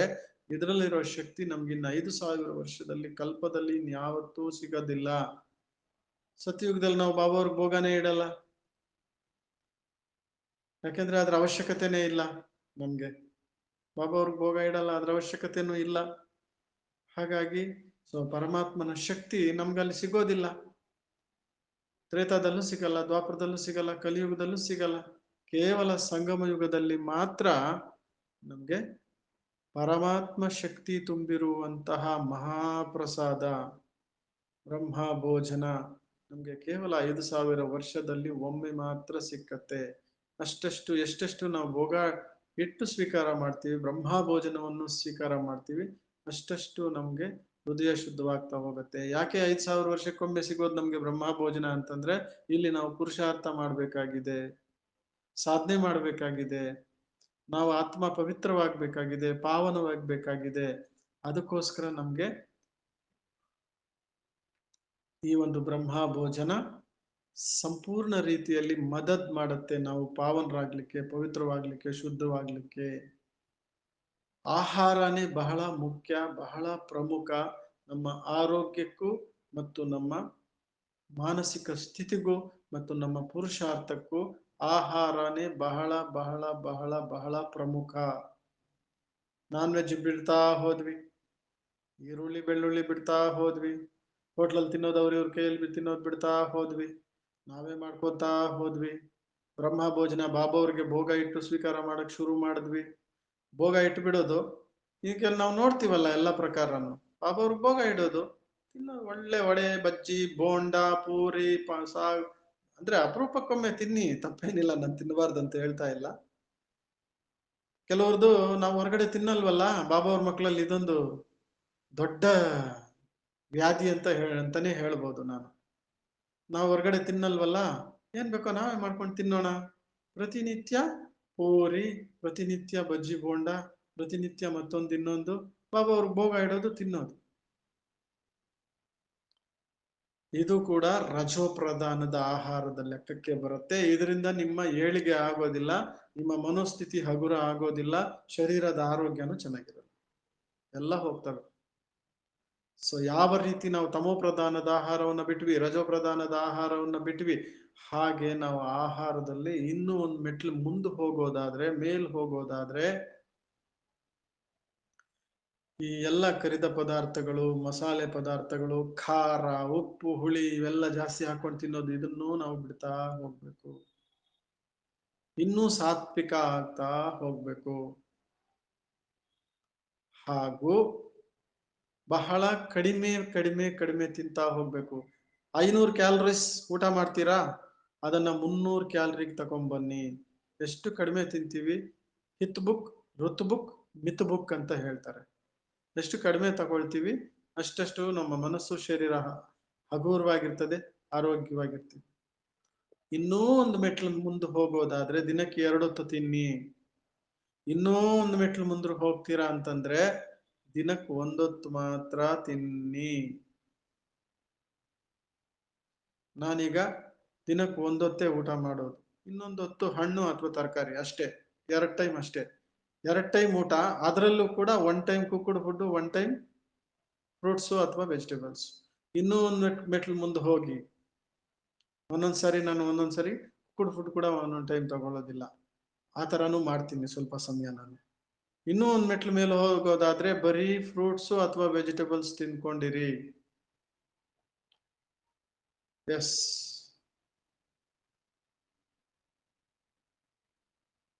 ಇನ್ನೂ ಒಂದು ಮೆಟ್ಲು ಮುಂದಕ್ಕೆ ಹೋಗೋದಾದ್ರೆ ಬರೀ ದ್ರವಾಹಾರ, ದ್ರವ ಪದಾರ್ಥಗಳು ಅಂದ್ರೆ ಜ್ಯೂಸಸ್, ಓನ್ಲಿ ಜ್ಯೂಸಸ್ ತಗೊಂಡೇ ಇರ್ಬೋದು ನಾವು. ನೋಡಿ ನಮ್ಮ ಪುರುಷಾರ್ಥ ಎಷ್ಟು ಚೆನ್ನಾಗಾಗತ್ತೆ ಆವಾಗ. ನಿಮ್ ಕಂಟಿನ್ಯೂಸ್ ಆಗಿ ನಿಮ್ಗೆ ಹಂಗಿರಕ್ ಆಗ್ಲಿಲ್ಲ ಅಂದ್ರೂ ಸ್ವಲ್ಪ ಸಮಯ ಮಾಡಿ, ನಂತರ ಫುಡ್ಗೆ ಬನ್ನಿ. 1 ಟೈಮ್ ಫುಡ್ಗೆ, 1 time food, 1 time fruits vegetables, ಆ ಥರ ಮಾಡ್ಕೊಳ್ಳಿ. ಮೊನ್ನೆ ಸಚಿನ್ ಬಾಯ್ ಒಂದು ಕ್ಲಾಸಲ್ಲಿ ಹೇಳ್ತಾ ಇದ್ರು, ನಾನು ಕೇಳಿಸ್ಕೊಂಡೆ. एक डॉक्टर होकर मैं दवाइयाँ लिख के देता हूँ. ಒಬ್ಬ ಡಾಕ್ಟರ್ ಆಗಿ ನಾನು ಔಷಧಿಗಳನ್ನ ಬರೆದು ಕೊಡ್ತೀನಿ. ಒಬ್ಬ ಡಾಕ್ಟರ್ ಆಗಿ ಅದು ನನ್ನ ವೃತ್ತಿ. ಆದ್ರೆ ನಾನು ಆ ಔಷಧಿಗಳನ್ನ ತಗೊಳ್ಳೋದಿಲ್ಲ, ನಾನು ಊಟ ಮಾಡೋದಿಲ್ಲ. ನಾನು ಕೇವಲ ಹಣ್ಣುಗಳನ್ನು ಮಾತ್ರ ತಗೊಳ್ತೀನಿ, ಕೇವಲ ಹಣ್ಣುಗಳು ಮಾತ್ರ ನಾನು ತಗೊಳ್ತೀನಿ. ನಾನು ಸಂಪೂರ್ಣ ಆರೋಗ್ಯವಾಗಿದ್ದೀನಿ. ಎಲ್ಲ ತರ ಬಾಡಿ ಚೆಕಪ್ ಮಾಡಿಸಿದ್ರೆ ನಂದು ಯಾವ ಇಶ್ಯೂಸ್ ಇಲ್ಲ, ಯಾವ ಪ್ರಾಬ್ಲಮ್ ಇಲ್ಲ, ಎಲ್ಲ 100% ಪರ್ಫೆಕ್ಟ್. ಮತ್ತು ನನ್ನ ಸ್ಥಿತಿ ಕೂಡ ಅಷ್ಟು ಪವರ್ಫುಲ್ ಆಗಿ, ಅಷ್ಟು ಚೆನ್ನಾಗಿ, ಯೋಗದ ಅನುಭೂತಿ ಕೂಡ ಅಷ್ಟು ಚೆನ್ನಾಗಿರುತ್ತೆ ಅನ್ನೋ ಮಾತನ್ನ ಹೇಳಿದ್ರು. ಸೊ ಯಾಕೆ ಇದು ನೋಡಿ, ಹೇಗೆ ಇದು ಸ್ಟೆಪ್ ಬೈ ಸ್ಟೆಪ್ ಹೋಗುತ್ತೆ ಅಂತ ತಮ್ಗೆ ಹೇಳ್ತೀನಿ ನಾನು ಇವತ್ತು. ನಾವು ಕಲಿಯುಗದಲ್ಲಿ ಶೂದ್ರ ಜೀವನದಲ್ಲಿ, ತಮೋ ಪ್ರಧಾನದ ಜೀವನದಲ್ಲಿದ್ವಿ. ಅದಕ್ಕೆ ನಾವೆಲ್ಲ ಕೂಡ ರಜೋ ಪ್ರಧಾನದ ಆಹಾರ, ತಮೋ ಪ್ರಧಾನದ ಆಹಾರ ಸ್ವೀಕರಿಸ್ತಾ ಇದ್ವಿ. ಪರಮಾತ್ಮನ ಮಕ್ಕಳಾದ್ವಿ, ನಾವು ತಮೋ ಪ್ರಧಾನದ ಆಹಾರ ಬಿಟ್ವಿ. ಆದ್ರೆ ರಜೋ ಪ್ರಧಾನದ ಆಹಾರ ಮತ್ತು ಸತ್ವ ಪ್ರಧಾನದ ಆಹಾರ ಸ್ವೀಕರಿಸ್ತಾ ಇದ್ವಿ. ರಜೋ ಅಂತಂದ್ರೆ ನಾನು ಆಗ್ಲೇ ಹೇಳ್ದೆ, ಈರುಳ್ಳಿ ಬೆಳ್ಳುಳ್ಳಿನೂ ಬಿಟ್ಬಿಡಿ. ರಜೋ ಅಂತಂದ್ರೆ ಹೇಳ್ದೆ, ಅತಿಯಾದ ಮಸಾಲೆ, ಅತಿಯಾದ ಖಾರಗಳು, ಅತಿಯಾದ ಎಣ್ಣೆಗಳು, ಇದು ಕೂಡ ರಜೋ ಪ್ರಧಾನನೇ. ನಮಗೆ ಬ್ರಾಹ್ಮಣರಿಗೆ, ಬೇರೆಯವ್ರಿಗೆಲ್ಲ, ನಮಗೆ ಬ್ರಾಹ್ಮಣರಿಗೆ ಇದು.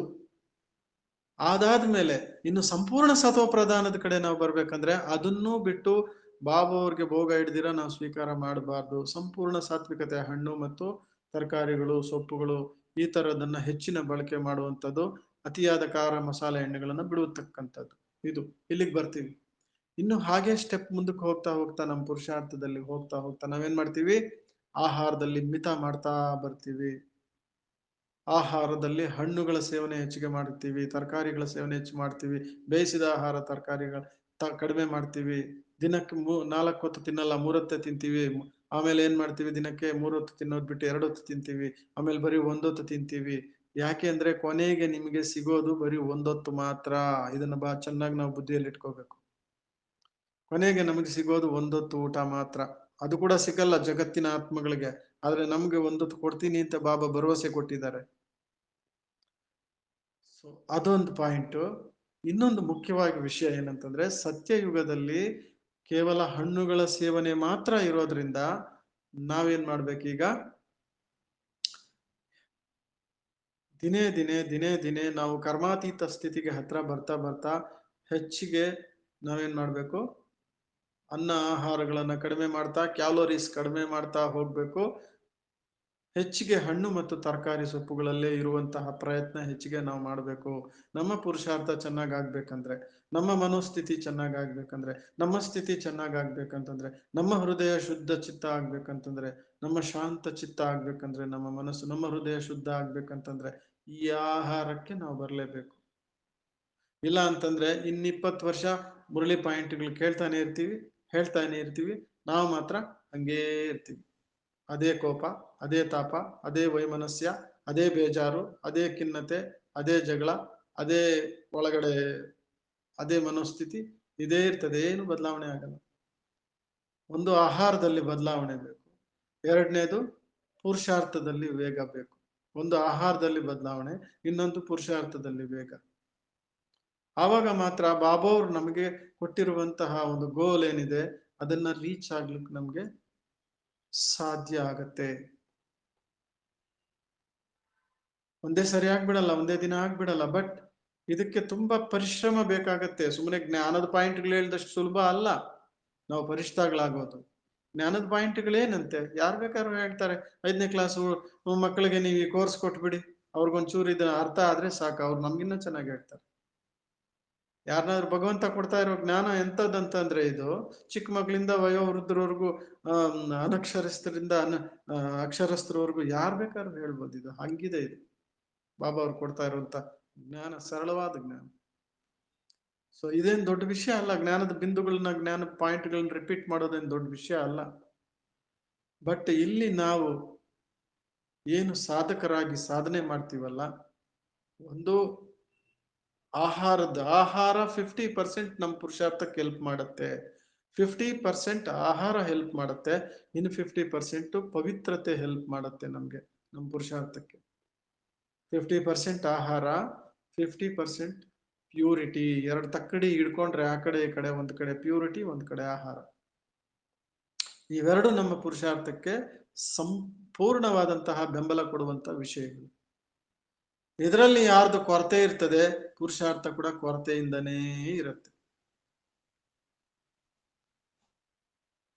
ತದನಂತರ ನಾವೇನು ಆತ್ಮಿಕ ಸ್ಥಿತಿಯಲ್ಲಿ ಇರುವಂತಹ ಪ್ರಯತ್ನ ಮಾಡ್ತೀವಿ ನೋಡಿ, ಅದು ನಮ್ಗೆ ಸಹಜ ಆಗತ್ತೆ.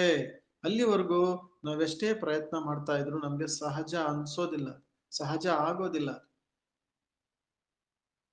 ತಿನ್ನೋದ್ ತಿಂತಾ ಇರ್ತೀವಿ, ಮಾಡೋದ್ ಮಾಡ್ತಾ ಇರ್ತೀವಿ, ಇಲ್ಲಿ ಪುರುಷಾರ್ಥನೂ ಮಾಡ್ತಾ ಇರ್ತೀವಿ.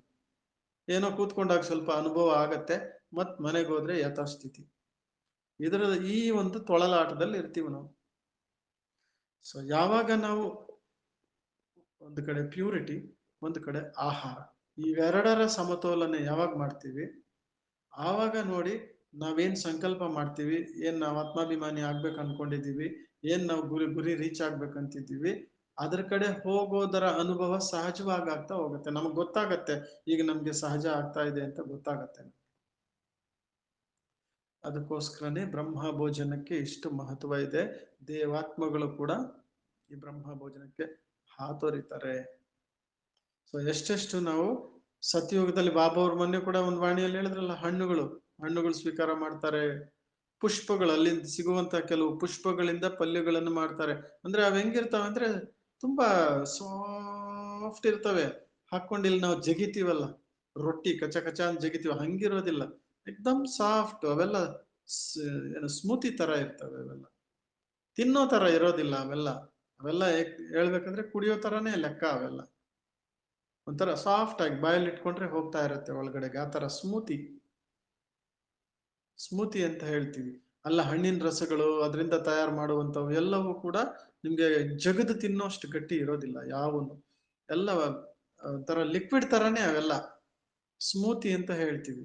ಯಾಕಂದ್ರೆ ಅಲ್ಲಿ ಆತ್ಮಗಳು ಅಷ್ಟು ಸತ್ವಪ್ರಧಾನವಾಗಿರ್ತಾರೆ, ಅಷ್ಟು ಪವಿತ್ರವಾಗಿರ್ತಾರೆ, ಅಷ್ಟು ಆತ್ಮಾಭಿಮಾನಿಗಳಾಗಿರ್ತಾರೆ. ನಾನು ಆತ್ಮ ಅನ್ನೋದು ಗೊತ್ತಿರಲ್ಲ, ಬಟ್ ಆತ್ಮಾಭಿಮಾನಿಗಳಾಗಿರ್ತಾರೆ. ಅದಕ್ಕೋಸ್ಕರನೇ ಅವ್ರಿಗೆ ಆಹಾರ ಅಷ್ಟೇ ಸಾಕು, ಅವ್ರಿಗೆ ಹೆಚ್ಚಿಗೆ ಬೇಕಾಗಿರಲ್ಲ. ಅವರೆಷ್ಟು ಆಹಾರ ತಗೊಂತಾರ ಅಷ್ಟು ಡೈಜೆಸ್ಟ್ ಆಗ್ಬಿಡ್ತದೆ, ಮಲ ಆಗೋದಿಲ್ಲ, ಕಸ ಆಗೋದಿಲ್ಲ ಅದು. ಅದಕ್ಕೇನೆ ಅಲ್ಲಿ ಬೈಬಲ್ ಅಲ್ಲೂ ತೋರಿಸ್ತಾರೆ, ಯಾವಾಗ ಅವರು ಬಟ್ಟೆ ಇಲ್ಲದೆ ಇರ್ತಾರೆ, ಆತ್ಮಾಭಿಮಾನಿಗಳ ಕಾಡಲ್ಲಿ ಓಡಾಡ್ಕೊಂಡು ಗಂಡು ಹೆಣ್ಣು, ಯಾವಾಗ ಮರದಲ್ಲಿರುವಂತ ಒಂದು ಆಪಲ್ನ ತಗೊಂಡು ಜಗದು ತಿಂತಾರೆ, ಇಮ್ಮಿಡಿಯೇಟ್ ಅವ್ರಿಗೆ ಬಾಡಿ ಕಾನ್ಶಿಯಸ್ ಬಂದ್ಬಿಡುತ್ತೆ, ದೇಹ ನೋಡ್ಕೊಂತಾರೆ, ಓ ನಾವೇ ನಿಂಗಿದ್ದೀವಲ್ಲ ಅಂತ ಹೋಗಿ ಎಲೆ ಸುತ್ಕೊಂತಾರೆ. ಅಂದ್ರೆ ಯಾವಾಗ ನಾವು ಕಚ್ಚಿ ತಿನ್ಲಿಕ್ಕೆ ಪ್ರಾರಂಭ ಮಾಡ್ತೀವಿ, ಗಟ್ಟಿ ಪದಾರ್ಥಗಳು ತಿನ್ನಕ್ ಶುರು ಮಾಡ್ತೀವಿ, ಅಲ್ಲಿ ಲಾಲಾರಸ ಉತ್ಪನ್ನ ಆಗುತ್ತೆ. ಸೊ ಅದು ಅವಶ್ಯಕತೆ ಇರುತ್ತೆ ಡೈಜೆಸ್ಟ್ ಮಾಡ್ಲಿಕ್ಕೋಸ್ಕರ. ಅಲ್ಲಿಂದ ನಮ್ಗೆ ಏನಾಗುತ್ತೆ, ಬಾಡಿ ಕಾನ್ಶಿಯಸ್ ಸ್ಟಾರ್ಟ್ ಆಗ್ತದೆ. ಯಾವಾಗ ದ್ವಾಪರದ ನಂತರ ಬೇಯಿಸಿದ ಪದಾರ್ಥಗಳು ತಿನ್ಲಕ್ ಸ್ಟಾರ್ಟ್ ಮಾಡ್ತೀವಿ ನಾವು, ದೇಹಾಭಿಮಾನ ಇನ್ನೂ ಜಾಸ್ತಿ ಹೋಗ್ತಾ ಹೋಗುತ್ತೆ. ಯಾವಾಗ ಮಾಂಸಾಹಾರದ ಒಂದು ಇದಕ್ಕೆ ನಾವು ಬರ್ತೀವಿ, ತಮೋ ಪ್ರಧಾನತೆಯ ಪರ್ಸೆಂಟೇಜ್ ಇನ್ನೂ ಜಾಸ್ತಿ ಆಗುತ್ತೆ. ಯಾವಾಗ ಜಂಕ್ ಫುಡ್ ಸ್ಟಾರ್ಟ್ ಮಾಡ್ತೀವಿ, ಸಂಪೂರ್ಣ 100ಗೆ 200% ಅಷ್ಟು ತಮೋ ಪ್ರಧಾನತೆಯನ್ನು ತಲುಪಿ ಆರೋಗ್ಯನು ಕೆಡಿಸ್ಕೊಂಡು, ಮನಸ್ಸು ಕೆಡಿಸ್ಕೊಂಡು, ಸಂಬಂಧಗಳು ಹಾಳು ಮಾಡ್ಕೊಂಡು, ಮನಸ್ಸು ಹಾಳು ಮಾಡ್ಕೊಂಡು ಸಂಪೂರ್ಣ ಅಧೋಗತಿಯನ್ನ ತಲುಪ್ತೀವಿ. ಈಗ ನೋಡಿ, ಬಾಬಾರವರು ನಮ್ಗೆ ಎಷ್ಟು ಎಷ್ಟು ಎಷ್ಟು ಮಹತ್ವಪೂರ್ಣವಾದಂತಹ ಜೀವನ ಕೊಟ್ಟಿದ್ದಾರೆ ನೋಡಿ. ನಮ್ಗೆ ಬಾಬಾ ಅವರು ಎಷ್ಟು ನಮ್ಮನ್ನ ಎಷ್ಟೊಂದರಿಂದ ಬಿಡಿಸಿದ್ದಾರೆ ಬಾಬಾ ನೋಡಿ ನಮ್ಮನ್ನ. ಎಷ್ಟು ನಾವು ಕೋಟಿ ಕೋಟಿ ಧನ್ಯವಾದಗಳು ಹೇಳ್ಬೇಕು ಬಾಬಾ ಅವರಿಗೆ. ಹಂತ ಹಂತವಾಗಿ ಹೆಂಗೆ ನಮ್ಮನ್ನ ಬಾಬಾ ತಮೋ ಪ್ರಧಾನದಿಂದ ರಜೋ ಇಂದ ಸತೋ ಇಂದ ಸತೋ ಪ್ರಧಾನ ಹಿಂಗ್ ಕರ್ಕೊಂಡು ಹೋಗ್ತಾ ಇದ್ದಾರೆ ಬಾಬಾರವರು.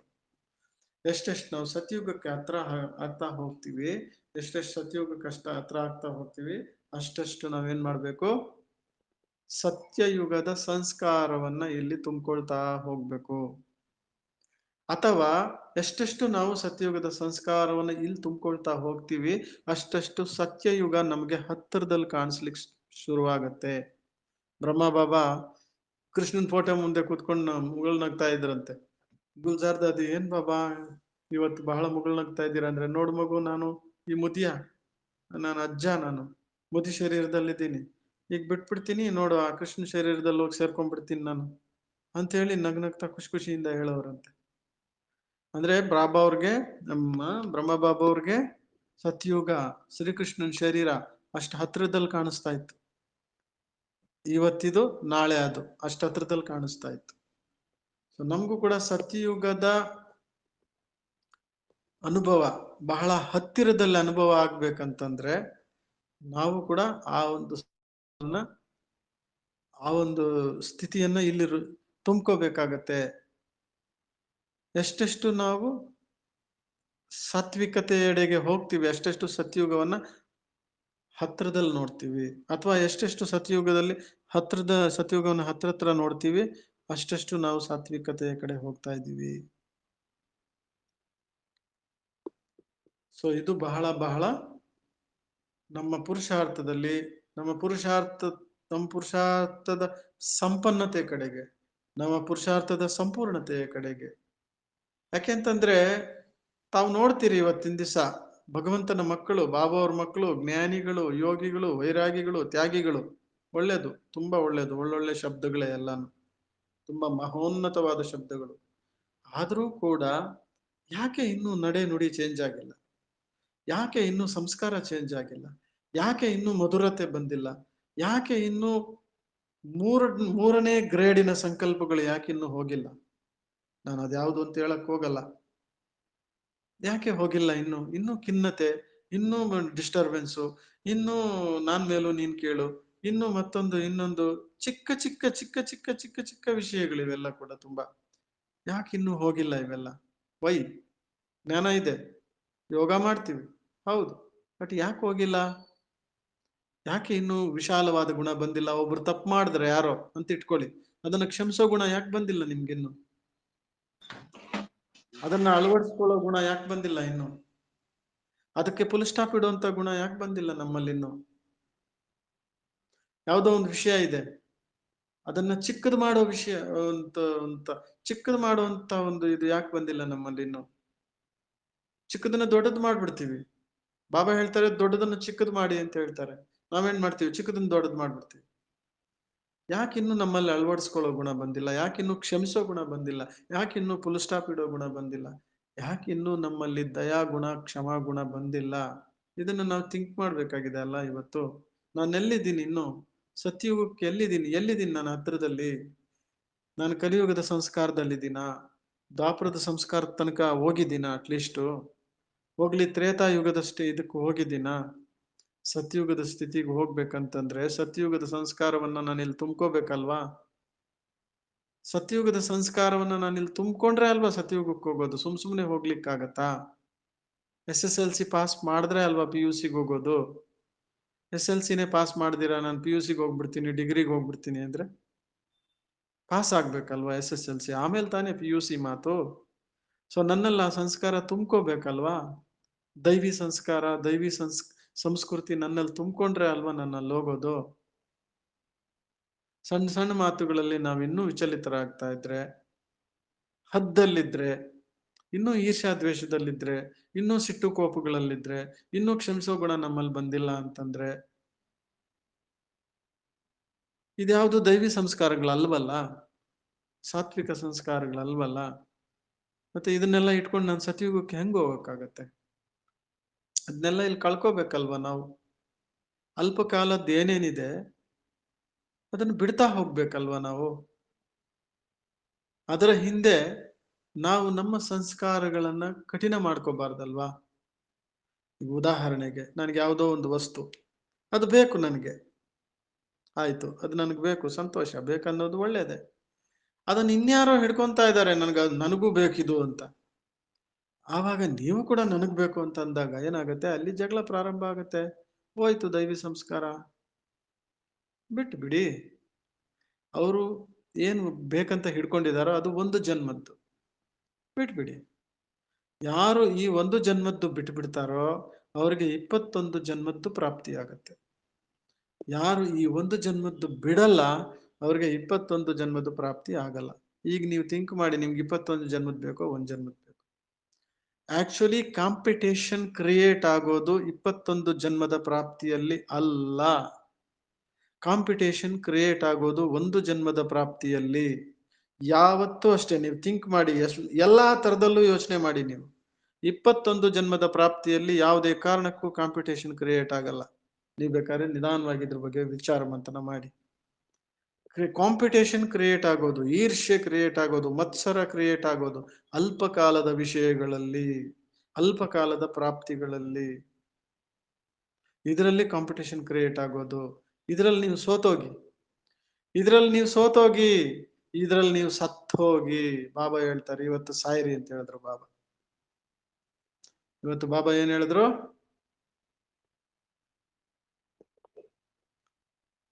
ಸಾಯಿರಿ ಅಂತ ಹೇಳಿದ್ರು ಬಾಬಾ ಇವತ್ತು. ಆ ಒಂದು ಜನ್ಮದ ಇದರಲ್ಲಿ ನೀವು, ನಾನು ನನ್ನ 30 ವರ್ಷದ ಈ ಒಂದು ಬ್ರಾಹ್ಮಣ ಜೀವನದಲ್ಲಿ ನನ್ನ ಅನುಭವ ಹೇಳ್ತಾ ಇದ್ದೀನಿ. ನಾನು ಯಾರ ಜೊತೆ ಕಾಂಪಿಟೇಟ್ ಮಾಡಿಲ್ಲ, ಮಾಡ್ಕೊಳಕ್ಕೂ ಹೋಗೋದಿಲ್ಲ. ನಾನು ಇದನ್ನ ನಿಮ್ಗೆ ಸುಮ್ಮನೆ ಪಾಠ ತರ ಹೇಳ್ತಾ ಇಲ್ಲ, ನನ್ನ ಸ್ವಂತ ಅನುಭವ ಹೇಳ್ತಾ ಇದ್ದೀನಿ ನಿಮ್ಗೆ. ಯಾವುದೇ ಕಾರಣಕ್ಕೂ ಕಾಂಪಿಟೇಟ್ ಮಾಡಕ್ ಹೋಗಲ್ಲ. ನನ್ನ ಸಹೋದರರು, ನನ್ನ ಪರಮಾತ್ಮನ ಪರಿವಾರ, ಅವ್ರ ಜೊತೆ ನಾನೇನ್ ನನ್ನ ನನ್ನ ನನ್ನ ತಮ್ಮನ ಜೊತೆ, ನನ್ನ ಮಗು ಜೊತೆ, ನನ್ನ ಮಕ್ಕಳ ಜೊತೆ ನಾನೇನ್ ಕಾಂಪಿಟೇಟ್ ಮಾಡ್ಲಿ? ನನ್ನ ಮಕ್ಕಳ ಜೊತೆ ನಾನು ಕಾಂಪಿಟೇಷನ್ ಮಾಡೋಷ್ಟು ಚಿಕ್ಕವನ ನಾನು? ಹಂಗಾದ್ರೆ ನನ್ನ ಮಕ್ಕಳ ಜೊತೆ ನಾನು ಕಾಂಪಿಟೇಟ್ ಮಾಡೋಷ್ಟು ಚಿಕ್ಕ ಹೃದಯನ ನಂದು ಅಲ್ವಲ್ಲ? ಯಾವತ್ತೂ ನಾವು ಕಾಂಪಿಟೇಟ್ ಮಾಡಕ್ ಹೋಗ್ಬಾರ್ದು.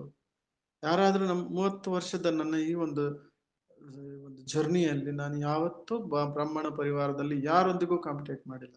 ಯಾಕೆ ಅಂತಂದ್ರೆ, ನಾನು ಹಿಡ್ಕೊಂಡಿರೋದನ್ನ ಅವ್ರೇನಾದ್ರೂ ಬಂದು ಹಿಡ್ಕೊಂಡ್ರೆ ಆಯ್ತು ಅಂತ ನಾನು ಬಿಟ್ಬಿಡ್ತೀನಿ, ಅಲ್ಲಿಗೆ ಮುಗೀತು. No competition. ನೀವು ಕೂಡ ಅದನ್ನ ನನಗೂ ಬೇಕು ಅಂತ ಹಿಡ್ಕೊಂಡಾಗ ಕಾಂಪಿಟೇಷನ್ ಬರೋದು.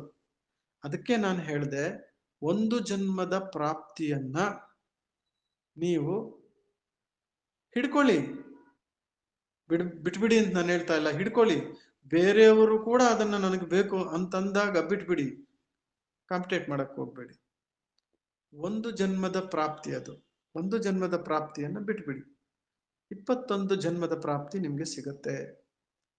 ಒಂದು ಜನ್ಮದ ಪ್ರಾಪ್ತಿಯಲ್ಲಿ ನೀವೇನಾದ್ರೂ ಕಾಂಪಿಟೇಟ್ ಮಾಡಕ್ ಹೋದ್ರಿ 21 ಜನ್ಮದ ಪ್ರಾಪ್ತಿಯನ್ನು ಕಳ್ಕೊಂತೀರಿ. ಯಾಕೆ ಅಂದ್ರೆ, ಈ ಪಾಯಿಂಟ್ ಸದಾ ಬುದ್ಧಿಯಲ್ಲಿ ಇಟ್ಕೋಬೇಕು ನಾವು.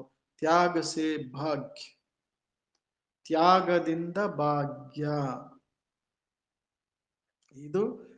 ಇದನ್ನ ನಾವು ಚೆನ್ನಾಗಿ ಚೆನ್ನಾಗಿ ಚೆನ್ನಾಗಿ ಅರ್ಥ ಮಾಡ್ಕೋಬೇಕು. ಸಂಗಮ ಯುಗದಲ್ಲಿ ಬ್ರಹ್ಮ ಬಾಬಾ ಯಾಕೆ ನಂಬರ್ 1 ಆದ್ರೆ ಅಂದ್ರೆ, ತಾನೇ ಮುಂದೆ ಹೋಗ್ಬೇಕು ಅಂತ ಹೋಗ್ಲಿಲ್ಲ ಬ್ರಹ್ಮ ಬಾಬಾ. ಬೇರೆಯವ್ರನ್ನ ಮುಂದಿಟ್ಟು ತಾನು ಹಿಂದಿದ್ರು, ಅದಕ್ಕೆ ಅವ್ರು ಮುಂದೋದ್ರು. ಇದನ್ನ ಸದಾ ನಾವು ನೆನ್ಪಿಟ್ಕೋಬೇಕು. ಬ್ರಹ್ಮ ಬಾಬಾ ತಾನು ಸ್ವಯಂ ಹಿಂದಿದ್ದು ಬೇರೆಯವ್ರನ್ನ ಮುಂದಿಟ್ಟಿದ್ರಿಂದ ಅವ್ರು ಮುಂದೋಗಿದ್ದು. ಬೇರೆಯವ್ರನ್ನ ಹಿಂದಿಟ್ಟು ತಾವು ಮುಂದೆ ಹೋಗ್ಲಿಲ್ಲ. ಹೋಗಿದ್ದಿದ್ರೆ ಅವ್ರು ಹಿಂದಕ್ಕೆ ಹೋಗ್ತಿದ್ರು. ಸೊ ಅದಕ್ಕೋಸ್ಕರ ಯಾರಾದ್ರೂ ಅಲ್ಪಕಾಲದ ವಿಷಯಗಳಲ್ಲಿ, ಅಲ್ಪಕಾಲದ ಪ್ರಾಪ್ತಿಗಳಲ್ಲಿ ನಿಮ್ಮ ಮುಂದೆ ಕಾಂಪಿಟೇಷನ್ ಬಂದ್ರೆ, ನೀವು ಅವ್ರಿಗೆ ಅದನ್ನ ಬಿಟ್ಕೊಟ್ಟು ನೀವು ಸಾಕ್ಷಿಯಾಗ್ಬಿಡಿ. ಅದೇನೋ ಸ್ವಲ್ಪ ಕಾಲದ್ದು, ಅಲ್ಪಕಾಲದ್ದು ಏನೋ ಒಂದ್ ಸ್ವಲ್ಪ ನಿಮ್ಮಿಂದ ಅದು ದೂರ ಆಗಬಹುದು. ಆ ಸಂದರ್ಭಕ್ಕೆ, ಆ ಕ್ಷಣಕ್ಕೆ ನಿಮ್ಗೆ ಏನೋ ಅನಿಸಬಹುದು. ಬಟ್ ಸ್ವಲ್ಪ ವಿಶಾಲವಾದ ಹೃದಯದಿಂದ, ವಿಶಾಲವಾದ ಮನಸ್ಸಿನಿಂದ ಚಿಂತನೆ ಮಾಡಿ. ಆವಾಗ ನೀವು ಜ್ಞಾನಯುಕ್ತ ದೃಷ್ಟಿಕೋನದಿಂದ ನೀವು ನೋಡಿ ಅದನ್ನ. ಒಂದು ಜನ್ಮದ ತಾನೆ, ಸರಿ ಬಿಡಿ, ಓಕೆ, ತಗೊಳ್ಳಿ. ಹೆಸರು ಪಡ್ಕೊಂತ ಇದ್ದಾರ, ಪಡ್ಕೊಳ್ಳಿ. ಕೀರ್ತಿ ಪಡ್ಕೊಂತ ಇದ್ದಾರ, ಪಡ್ಕೊಳ್ಳಿ. ಆ ವಸ್ತುವಿನ ಪ್ರಾಪ್ತಿ ಅವ್ರಿಗೆ ಪಡ್ಕೊಂತ ಇದ್ದಾರ, ಪಡ್ಕೊಳ್ಳಿ, ಬಿಡ್ಬಿಡಿ. ಅದರಿಂದ ಅವ್ರಿಗೇನೂ ಸಿಗೋದಿಲ್ಲ. ಒಂದು ಜನ್ಮದ ಮಾತ್ರ ಸಿಗತ್ತೆ. ಅದು ತಾತ್ಕಾಲಿಕವಾಗಿ, ಅಲ್ಪಕಾಲಿಕವಾಗಿ. ಅದರಿಂದ ಕೊನೆಯವರೆಗೂ ಅವ್ರಿಗೆ ಸುಖ ಸಿಗತ್ತೆ ಅನ್ನೋ ಗ್ಯಾರಂಟಿನೂ ಇಲ್ಲ. ಅದರಿಂದ ನಾನು ಯಾಕೆ ಹೋಗ್ಲಿ? ಸೊ ಹಾಗಾಗಿ ಒಂದು ಜನ್ಮದ ಒಂದು ಪ್ರಾಪ್ತಿ, ಒಂದು ಜನ್ಮದ ಫಲ, ಅಲ್ಪ ಕಾಲದ ಪ್ರಾಪ್ತಿ, ಅಲ್ಪ ಕಾಲದ ಫಲ ಏನಿದೆಯೋ ಅದ್ರಲ್ಲಿ ನಾವು ಯಾವತ್ತೂ ಕಾಂಪಿಟೇಟ್ ಮಾಡಕ್ ಹೋಗ್ಬಾರ್ದು. ಯಾಕೆ ಅಂತಂತಂದ್ರೆ ನಮ್ಗೆ ಬಾಬಾ 21 ಜನ್ಮದ ಪ್ರಾಪ್ತಿ ಕೊಡ್ತಾ ಇದ್ದಾರೆ. ನಾನು ನಿಮ್ಗೆ ಸ್ವಂತ ಅನುಭವ ಹೇಳ್ತೀನಿ, ಕೇಳಿಸ್ಕೊಳ್ಳಿ. ಒಂದ್ಸಾರಿ ನಮ್ಮ ಊರಲ್ಲಿ ಜಮೀನ್ ಮಾರ್ಬೇಕಾಯ್ತು. ಮಾರಿದ್ರು. ನಮ್ಮ ಅಣ್ಣ ತಮ್ಮಂದ್ರೆಲ್ಲ 5-6 ಜನ ಇದ್ದಾರೆ. ನಮ್ಮ ದೊಡ್ಡಪ್ಪ ಮಕ್ಕಳು, ನಮ್ಮ ಜಾಯಿಂಟ್ ಫ್ಯಾಮಿಲಿ ನಮ್ದು. ಆಮೇಲೆ ಡಿವೈಡ್ ಆಯ್ತು. ಈಗ ಮೊನ್ನೆ ರೀಸೆಂಟ್ ಆಗಿ ಡಿವೈಡ್ ಆಯ್ತು. ಅದಕ್ಕೆ ಮುಂಚೆ ಜಾಯಿಂಟೇ ಇದ್ದಿದ್ದು. ಸೊ ದೊಡ್ಡಪ್ಪ ಮಕ್ಕಳು, ಅಣ್ಣ ತಮ್ಮಂದ್ರು, ನನ್ನ ತಮ್ಮ, ಅವರು ಇವರೆಲ್ಲ ಇದ್ರು. ಸರಿ, ಮಾರಿದ್ರು ಜಮೀನು. ನಾನು ಹೋದೆ. ಸರಿ, ಸೈನ್ ಮಾಡಿಸ್ಕೊಂಡ್ರು, ಮಾರಿದ್ರು, ಸೈನ್ ಮಾಡಿಸ್ಕೊಂಡ್ರು. ನನಗೇನು ಕೊಡ್ಲಿಲ್ಲ. ಅವ್ರು ಬ್ರಹ್ಮಕುಮಾರ, ಮದ್ವೆ ಇಲ್ಲ, ಏನಿಲ್ಲ, ಗೌರ್ಮೆಂಟ್ ಜಾಬ್ ಇದೆ. ಅವ್ರಿಗೆ ಏನಕ್ಕೆ ಬೇಕು? ನಾನೀಗ ಜಾಬ್ ಕೂಡ ಬಿಟ್ಟೆ, 1 ವರ್ಷ ಆಯ್ತು ಜಾಬ್ ಬಿಟ್ಟೆ, ಪೆನ್ಷನರ್ ಇವಾಗ ನಾನು. ಇನ್ನೊಂದು 4 ವರ್ಷ ಸರ್ವಿಸ್ ಇತ್ತಷ್ಟೇ, ಬಿಟ್ಬಿಟ್ಟೆ. ನಾನೇ ಪೆನ್ಷನರ್ ಈಗ, ಬೇಕಾಗಿಲ್ಲ. ಎಲ್ಲ ಇಷ್ಟು ದೊಡ್ಡ ಸಂಬಳ ಬಿಟ್ಟು ಯಾಕೆ ಹೋಗ್ತಾ ಇದ್ದೀರಾ ನೀವು ಅಂತೆಲ್ಲ ಕೇಳಿದ್ರು. ಒಂದು ಜನ್ಮದ ಸಂಪಾದನೆಯ ಹಿಂದೆ ಅನೇಕ ಜನ್ಮಗಳ ಸಂಪಾದನೆಯನ್ನ ನಾನು ಯಾಕೆ ಕಳ್ಕೊಳ್ಳಿ ಅಂತ ಬಿಟ್ಟೆ. ನನಗೆ ಸಾಕು. ಜಾಸ್ತಿ ಆದಷ್ಟು ತಲೆನೋವು. ಊಟ ಮಾಡ್ಲಿಕ್ಕೆ ಒಂದೊತ್ತು ಎಷ್ಟು ಬೇಕು? ಇರ್ಲಿಕ್ಕೆ ಒಂದ್ ಜಾಗ ಬೇಕು, 6 ಮುಗೀತು. ಇನ್ನೇನ್ ಬೇಕು? ಮುಂದಿನ ಪುರುಷಾರ್ಥ ಮಾಡ್ಬೇಕು, ಅಷ್ಟೇ ತಾನೇ. ಸರಿ, ಆಮೇಲೆ ಹೋದೆ. ಸೈನ್ ಮಾಡಿ ಅಂದ್ರು, ಸೈನ್ ಮಾಡಿದೆ. ಸರಿ, ನನ್ಗೆ ಅವ್ರಿಗೇನಕ್ಕೆ ಕೊಡ್ಬೇಕು? ಇರೋದೊಬ್ರು ಜಾಬ್ ಇದೆ, ಇನ್ ಬೇಡ ಅಂತ ಹೇಳಿ ಅವ್ರು ಡಿಸೈಡ್ ಮಾಡ್ಕೊಂಡಿದ್ರು. ನನ್ಗೇನ್ ಕೊಡ್ಲಿಲ್ಲ, ನಾನು ಕೇಳಲಿಲ್ಲ, ಅವರು ಕೊಡ್ಲಿಲ್ಲ. ಸೈನ್ ಮಾಡಿದೆ, ಬಂದೆ, ಮುಗೀತು. ನನಗೇನು ಸಂಕಲ್ಪ ಬರ್ಲಿಲ್ಲ. ಸರಿ ಬಿಡು, ಆಯ್ತು ಅಂತ ಹೇಳಿ ನಾನು ನಿಶ್ಚಿಂತವಾಗಿ ಸಾಕ್ಷಿಯಾಗಿದ್ದೆ. ಸೊ ನೆಕ್ಸ್ಟ್ ಡೇ ಮುರಳಿಯಲ್ಲಿ ಬಾಬಾ ಹೇಳಿದ್ರು, ಮಕ್ಕಳೇ, ಈ ಒಂದು ಜನ್ಮದ ಆಸ್ತಿ ನಿಮ್ಮ ತಂದೆ ನಿಮ್ಗೆ ಕೊಡ್ದಿದ್ರೆ ಏನಂತೆ, 21 ಜನ್ಮದ ಆಸ್ತಿಯನ್ನು ಕೊಡ್ಲಿಕ್ಕೆ ನಿಮ್ಮ ತಂದೆ ನಾನ್ ಬಂದಿದ್ದೀನಲ್ವಾ ಅಂತ ಹೇಳಿದ್ರು ಮುರಳಿಯಲ್ಲಿ ಬಾಬಾ. ನೆಕ್ಸ್ಟ್ ಡೇನೆ ಕಣ್ಣಲ್ಲಿ ನೀರು ತುಂಬ ಬಂದ್ಬಿಡ್ತು ನನ್ಗೆ. ಆಹಾ, ತಂದೆ, ಎಂತ ತಂದೆ ನೋಡಿ, ಯಾವ ಸಮಯಕ್ಕೆ ಹೆಂಗ್ ಬೇಕೋ ಹೇಳ್ತಾರೆ ಬಾಬಾ ನಮ್ಗೆ. 21 ಜನ್ಮದ ಆಸ್ತಿಯನ್ನ ತಂದೆ ನಿಮ್ಗೆ ಕೊಡಕ್ ಬಂದಿದ್ದಾರೆ. ಈ ಒಂದು ಜನ್ಮದ ಆಸ್ತಿಯ ಬಗ್ಗೆ ಮಕ್ಕಳೇ ನೀವು ಚಿಂತಿಸಬೇಡಿ ಅನ್ನೋ ಮಾತು ಹೇಳಿದ್ರು. ನನಗೆ ಚಿಂತೆ ಇರ್ಲಿಲ್ಲ. ಅದಕ್ಕೆ ಆನಂದ ಆಗೋಯ್ತು. ಇನ್ನೊಂದ್ಸರಿ ಅಲ್ಲೊಂದ್ ಕಡೆ ಸೆಂಟರ್ ಕಟ್ಟಬೇಕಾಗಿತ್ತು. ನಂದು ಇನ್ಸೂರೆನ್ಸ್ ಇತ್ತು. ನನ್ನ ಹತ್ರ ಸೆಂಟರ್ ಕಟ್ತಾ ಇದ್ರು, ದುಡ್ಡು ಇರ್ಲಿಲ್ಲ ನನ್ನ ಹತ್ರ. ಅವಾಗ ಕೆಲ್ಸಕ್ಕೆ ಇನ್ನೂ ಸೇರಿದ್ದ, ಆವಾಗ್ಲೇ 2,000 ರೂಪಾಯಿ ಸಂಬಳ, ಕೈಯಲ್ಲಿ ಅಷ್ಟು ದುಡ್ಡು ಇರ್ಲಿಲ್ಲ. ಸೆಂಟರ್ ಕಟ್ತಾ ಇದ್ರು, ಎಲ್ಲರೂ ಕೊಡ್ತಾ ಇದ್ದಾರೆ ದುಡ್ಡು, ನನ್ನ ಹತ್ರ ದುಡ್ಡೇ ಇಲ್ಲ ಕೊಡಕ್ಕೆ. ಏನ್ ಮಾಡ್ಲಿ? ಭಗವಂತನ ಮನೆ ಕಟ್ತಾ ಇದ್ದಾರೆ, ಸೆಂಟರ್ಗೆ ಹೋಗ್ತಾ ಇದ್ದೀನಿ, ನನ್ನ ಕಡೆಯಿಂದ ನಾನೇನು ಕೊಟ್ಟಿಲ್ಲ ಅಂತಂದ್ರೆ ನನಗೆ ಮನಸ್ಸು ತುಂಬಾ ತಿಂತಾ ಇದೆ. ಒಂದು ಇನ್ಸೂರೆನ್ಸ್ ಹಾಕಿದ್ದೆ, ತಿಂಗಳಿಗೆ 1,000 ರೂಪಾಯಿ ಕಟ್ಟುವಂತ ಒಂದು ಇನ್ಸೂರೆನ್ಸ್ ಹಾಕಿದ್ದೆ. ಕಟ್ಟಿ ಒಂದ್ ಸ್ವಲ್ಪ ಸಮಯ, ಒಂದೆರಡು ವರ್ಷ ಆಗಿತ್ತೇನೋ, 2-3 ವರ್ಷ ಆಗಿತ್ತು ಅಷ್ಟೇ. ಸರಿ, ನನಗೆ ಬಲವಾಗಿ ಸಂಕಲ್ಪ ಬಂತು, ಇನ್ಸೂರೆನ್ಸ್ ಎತ್ಬಿಡೋಣ, ಕಟ್ಟೋದು ಬೇಡ, ಆ ದುಡ್ಡನ್ನ ಭಗವಂತನ ಮನೆಗೆ ಹಾಕ್ಬಿಡೋಣ ಅಂತ ಸಂಕಲ್ಪ ಬಂತು. ಇನ್ಸೂರೆನ್ಸ್ ಕ್ಯಾನ್ಸಲ್ ಮಾಡಿಸ್ಬಿಟ್ಟೆ. ಒಂದಷ್ಟು ಹಣ ಬಂತು, ಅದನ್ನ ಅಲ್ಲಿ ಬಾಬನ್ ಮನೆಗೆ ಕೊಟ್ಬಿಟ್ಟೆ. ನೆಕ್ಸ್ಟ್ ಡೇ ಮುರಳಿಯಲ್ಲಿ ಏನ್ ಬಂತು ಗೊತ್ತಾ ಮಕ್ಕಳೇ? ಈ ಒಂದು ಸ್ಥೂಲ ಪ್ರಪಂಚದಲ್ಲಿ ನಿಮ್ಗೆ, ಈ ಒಂದು ಕಲಿಯುಗದಲ್ಲಿ ಏನು ಇನ್ಸೂರೆನ್ಸ್ ಇದೆಯಲ್ಲ, ಅದು ಈ ಒಂದು ಜನ್ಮದ ಇನ್ಸೂರೆನ್ಸ್ ಮಕ್ಕಳೇ. ತಂದೆ ನಿಮಗೆ 21 ಜನ್ಮಕ್ಕೆ ಇನ್ಸೂರೆನ್ಸ್ ಕೊಡ್ತಾ ಇದ್ದಾರೆ ಅಂತ ಹೇಳಿದ್ರು ಬಾಬಾ ಮುರಳಿಯಲ್ಲಿ. ಆವತ್ತು ಕಣ್ತುಂಬ ಬಂದ್ಬಿಡ್ತು ನನ್ಗೆ. ಹೇಗೆ ಬಾಬಾ ಅವರು ಹೇಗೆ ಮಾಡಿಸ್ತಾರೆ, ಹೇಗೆ ಬಾಬಾ ಅವರು ಮಕ್ಕಳಿಗೆ ಇದ್ ಮಾಡ್ತಾರೆ ಅಂತಂತಂದ್ರೆ, ಅದಕ್ಕೆ ನಾನು ಈ ಪಾಯಿಂಟ್ ಹೇಳಿದೆ, ಒಂದು ಜನ್ಮದ್ದನ್ನ ತ್ಯಾಗ ಮಾಡಿ ಅಂತಂದ್ರೆ ಎಲ್ಲ ಬಿಟ್ಬಿಡಿ, ಬೇರೆಯವ್ರಿಗೆಲ್ಲ ದಾನ ಮಾಡ್ಬಿಡಿ ಅಂತ ನಾನು ಹೇಳ್ತಾ ಇಲ್ಲ. ಹಿಡ್ಕೊಳಕ್ ಹೋಗ್ಬೇಡಿ. ಅಂದ್ರೆ ನೀವು ಹಿಡ್ಕೊಳ್ಳಿ, ಬೇರೆಯವ್ರು ಕೂಡ ಅದನ್ನ ಹಿಡ್ಕೊಂಡು ಜಗಳ ಮಾಡಕ್ಕೆ ಬಂದಾಗ ನೀವು ಕಾಂಪಿಟೇಟ್ ಮಾಡಬೇಡಿ. ಬಾಬಾ ಅವ್ರ ಮುಂದೆ ಇಟ್ಬಿಟ್ಟು ಸಾಕ್ಷಿ ಆಗ್ಬಿಡಿ. ಬಾಬಾ ನಿಮ್ಗೇನ್ ಕೊಡ್ಬೇಕು ಕೊಟ್ಬಿಡ್ತಾರೆ. ಅದನ್ನ ಅವ್ರು ಎತ್ಕೊಂಡು ಏನ್ ಸುಖ ಪಡೋದಿಲ್ಲ. ಆದ್ರೆ ಅದಕ್ಕಿಂತ 100 ಪಟ್ಟಷ್ಟು ಮಾನಸಿಕ ಸುಖವನ್ನು ಭಗವಂತ ನಿಮಗ್ ಕೊಡ್ತಾರೆ. ಇದಂತೂ ಸತ್ಯ ಸತ್ಯ ಸತ್ಯ. ಅದಕ್ಕೆ ನಾನು ಹೇಳ್ದೆ, ಎಲ್ಲ ವ್ಯವಹಾರ ಮಾಡಿ, ಆಸ್ತಿ ಮಾಡಿ, ಮನೆ ಮಾಡಿ, ದುಡ್ಡಿಟ್ಕೊಳ್ಳಿ, ಯಾವುದು ನಾನು ಬೇಡ ಅಂತ ಹೇಳ್ತಾ ಇಲ್ಲ, ಖಂಡಿತ. ಬಟ್ ಅದಕ್ಕೋಸ್ಕರ ಕಾಂಪಿಟೇಟ್ ಮಾಡಕ್ ಹೋಗ್ಬೇಡಿ. ಅಲೌಕಿಕದಲ್ಲೂ ಅಷ್ಟೇ, ಹೆಸರಿಗೋಸ್ಕರ, ಪದವಿಗೋಸ್ಕರ, ಸ್ಥಾನಕ್ಕೋಸ್ಕರ ನಾವು ಯಾವುದೇ ಕಾರಣಕ್ಕೂ ಕಾಂಪಿಟೇಟ್ ಮಾಡಕ್ ಹೋಗ್ಬಾರ್ದು. ನೀವು ಮಾಡಿ, ಬೇರೆಯವರು ಅದನ್ನ ಮಾಡ್ಬೇಕು ಅಂತ ಕಾಂಪಿಟೇಟ್ ಮಾಡಕ್ ಬಂದಾಗ ನೀವು ಕೂಡ ಅದನ್ನ ಹಿಡ್ಕೊಂಡ್ರೆ ಆವಾಗ ಕಾಂಪಿಟೇಷನ್ ಆಗತ್ತೆ, ಕಾಂಪಿಟೇಟ್ ಮಾಡ್ಬೇಕಾಗತ್ತೆ ನೀವು. ಸೊ ಅದನ್ನು ಬೇಡ ಅಂತ ಹೇಳ್ತಾರೆ ಬಾಬಾ ಅವರು. ಕಾಂಪಿಟೇಷನ್ ಮಾಡಬೇಡಿ, ಕಂಪ್ಲೀಟ್ ಆಗಿ ಮಕ್ಕಳೇ ಅಂತ ಹೇಳ್ತಾರೆ ಬಾಬಾ ಯಾವಾಗ್ಲೂ. ನೀವೆಲ್ಲನ್ನು ಮಾಡಿ, ಲೌಕಿಕದಲ್ಲಿ ಎಲ್ಲ ವ್ಯವಹಾರ ಮಾಡಿ, ಬಟ್ ಬೇರೆಯವರು ಕೂಡ ಅದನ್ನೇ ಹಿಡ್ಕೊಂಡಾಗ ಏನಾಗುತ್ತೆ, ನಾವು ಹಿಡ್ಕೊಂಡಾಗ ಏನಾಗುತ್ತೆ, ಕಾಂಪಿಟೇಷನ್ ಆಗುತ್ತೆ. ಅದಕ್ಕೆ ನಾವು ಅವಕಾಶ ಕೊಡಬಾರ್ದು. ಯಾವ ಲೌಕಿಕದಲ್ಲಾಗ್ಲಿ ಅಲೌಕಿಕದಲ್ಲಾಗ್ಲಿ ನಾವು ಕಾಂಪಿಟೇಷನ್ಸ್ಗೆ ಹೋಗ್ಬಾರ್ದು. ಆವಾಗ ನಾವು ಕಂಪ್ಲೀಟ್ ಆಗ್ತೀವಿ. ಒಂದು ಜನ್ಮದ್ದನ್ನ ನಾವು ತ್ಯಾಗ ಮಾಡಿದಾಗ 21 ಜನ್ಮದ್ದು ನಮ್ಗೆ ಫಲ ಭಗವಂತ ನಮ್ಗೆ ಕೊಡ್ತಾರೆ ಫಲವನ್ನ. ಸೊ ಹಾಗಾಗಿ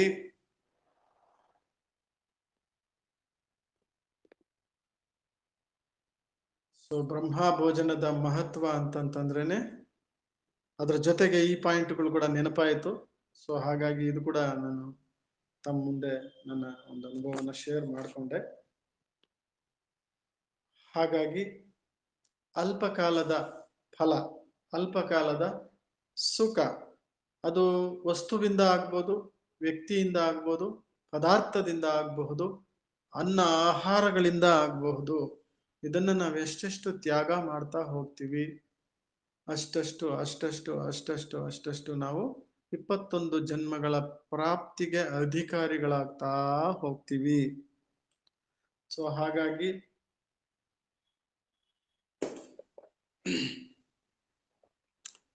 ಈ ಸಂಗಮ ಯುಗದಲ್ಲಿ ನಾವು ಬ್ರಹ್ಮ ಭೋಜನದ ಮಹತ್ವವನ್ನು ಅರ್ಥ ಮಾಡಿಕೊಂಡು ಎಷ್ಟೆಷ್ಟು ನಾವು ಸತೋಪ್ರಧಾನದ ಆಹಾರದ ಕಡೆ ಹೋಗ್ತೀವಿ. ಹಿತಬುಕ್ ಮಿತಬುಕ್ ಋತುಬುಕ್, ಹಗುರವಾದ ಆಹಾರ, ಸಾತ್ವಿಕವಾದ ಆಹಾರ, ಬಾಬಾ ಅವರಿಗೆ ಭೋಗ ನೈವೇದ್ಯ ಸಮರ್ಪಣೆ ಮಾಡಿರುವಂತಹ ಶುದ್ಧವಾದ ಬ್ರಹ್ಮ ಭೋಜನ, ಪವಿತ್ರವಾದ ಬ್ರಹ್ಮ ಭೋಜನ ಎಷ್ಟೆಷ್ಟು ನಾವು ಸ್ವೀಕಾರ ಮಾಡ್ಕೊಂತ ಹೋಗ್ತೀವಿ. ಒಂದು ಕಡೆ ಆಹಾರ, ಒಂದು ಕಡೆ ಪವಿತ್ರತೆ. ಆವಾಗ ಏನಾಗತ್ತೆ, ನಮ್ದು ಪುರುಷಾರ್ಥದಲ್ಲಿ ತೀವ್ರತೆಯನ್ನು ನಾವು ಕಾಣ್ಲಿಕ್ಕೆ ಸಾಧ್ಯ. ಇಲ್ಲ ಅಂತಂದ್ರೆ ಮುರಳಿ ಪಾಯಿಂಟ್ಗಳು ಓದ್ತಾನೆ ಇರ್ತೀವಿ, ನಮ್ ನಡೆ ನುಡಿ ಚಲನೆ ಚಹರೆ ಅದೇ ಇರ್ತದೆ, ಏನು ಚೇಂಜಸ್ ಆಗೋದಿಲ್ಲ ಇನ್ನೆಷ್ಟು ವರ್ಷ ಆದ್ರು. ಅದಕ್ಕೆ ಬಾಬಾ ಅವ್ರು ನಾನು ಹೇಳೋದೆಲ್ಲ ಹೇಳಿದೀನಿ ಮಕ್ಳೇ, ಮಾಡೋದು ಬಿಡೋದು ನಿಮ್ಗೆ ಸೇರಿದ್ದು ಅಂತ ಹೊರಟೋದ್ರು ಎಲ್ಲ ಹೇಳ್ಬಿಟ್ಟು.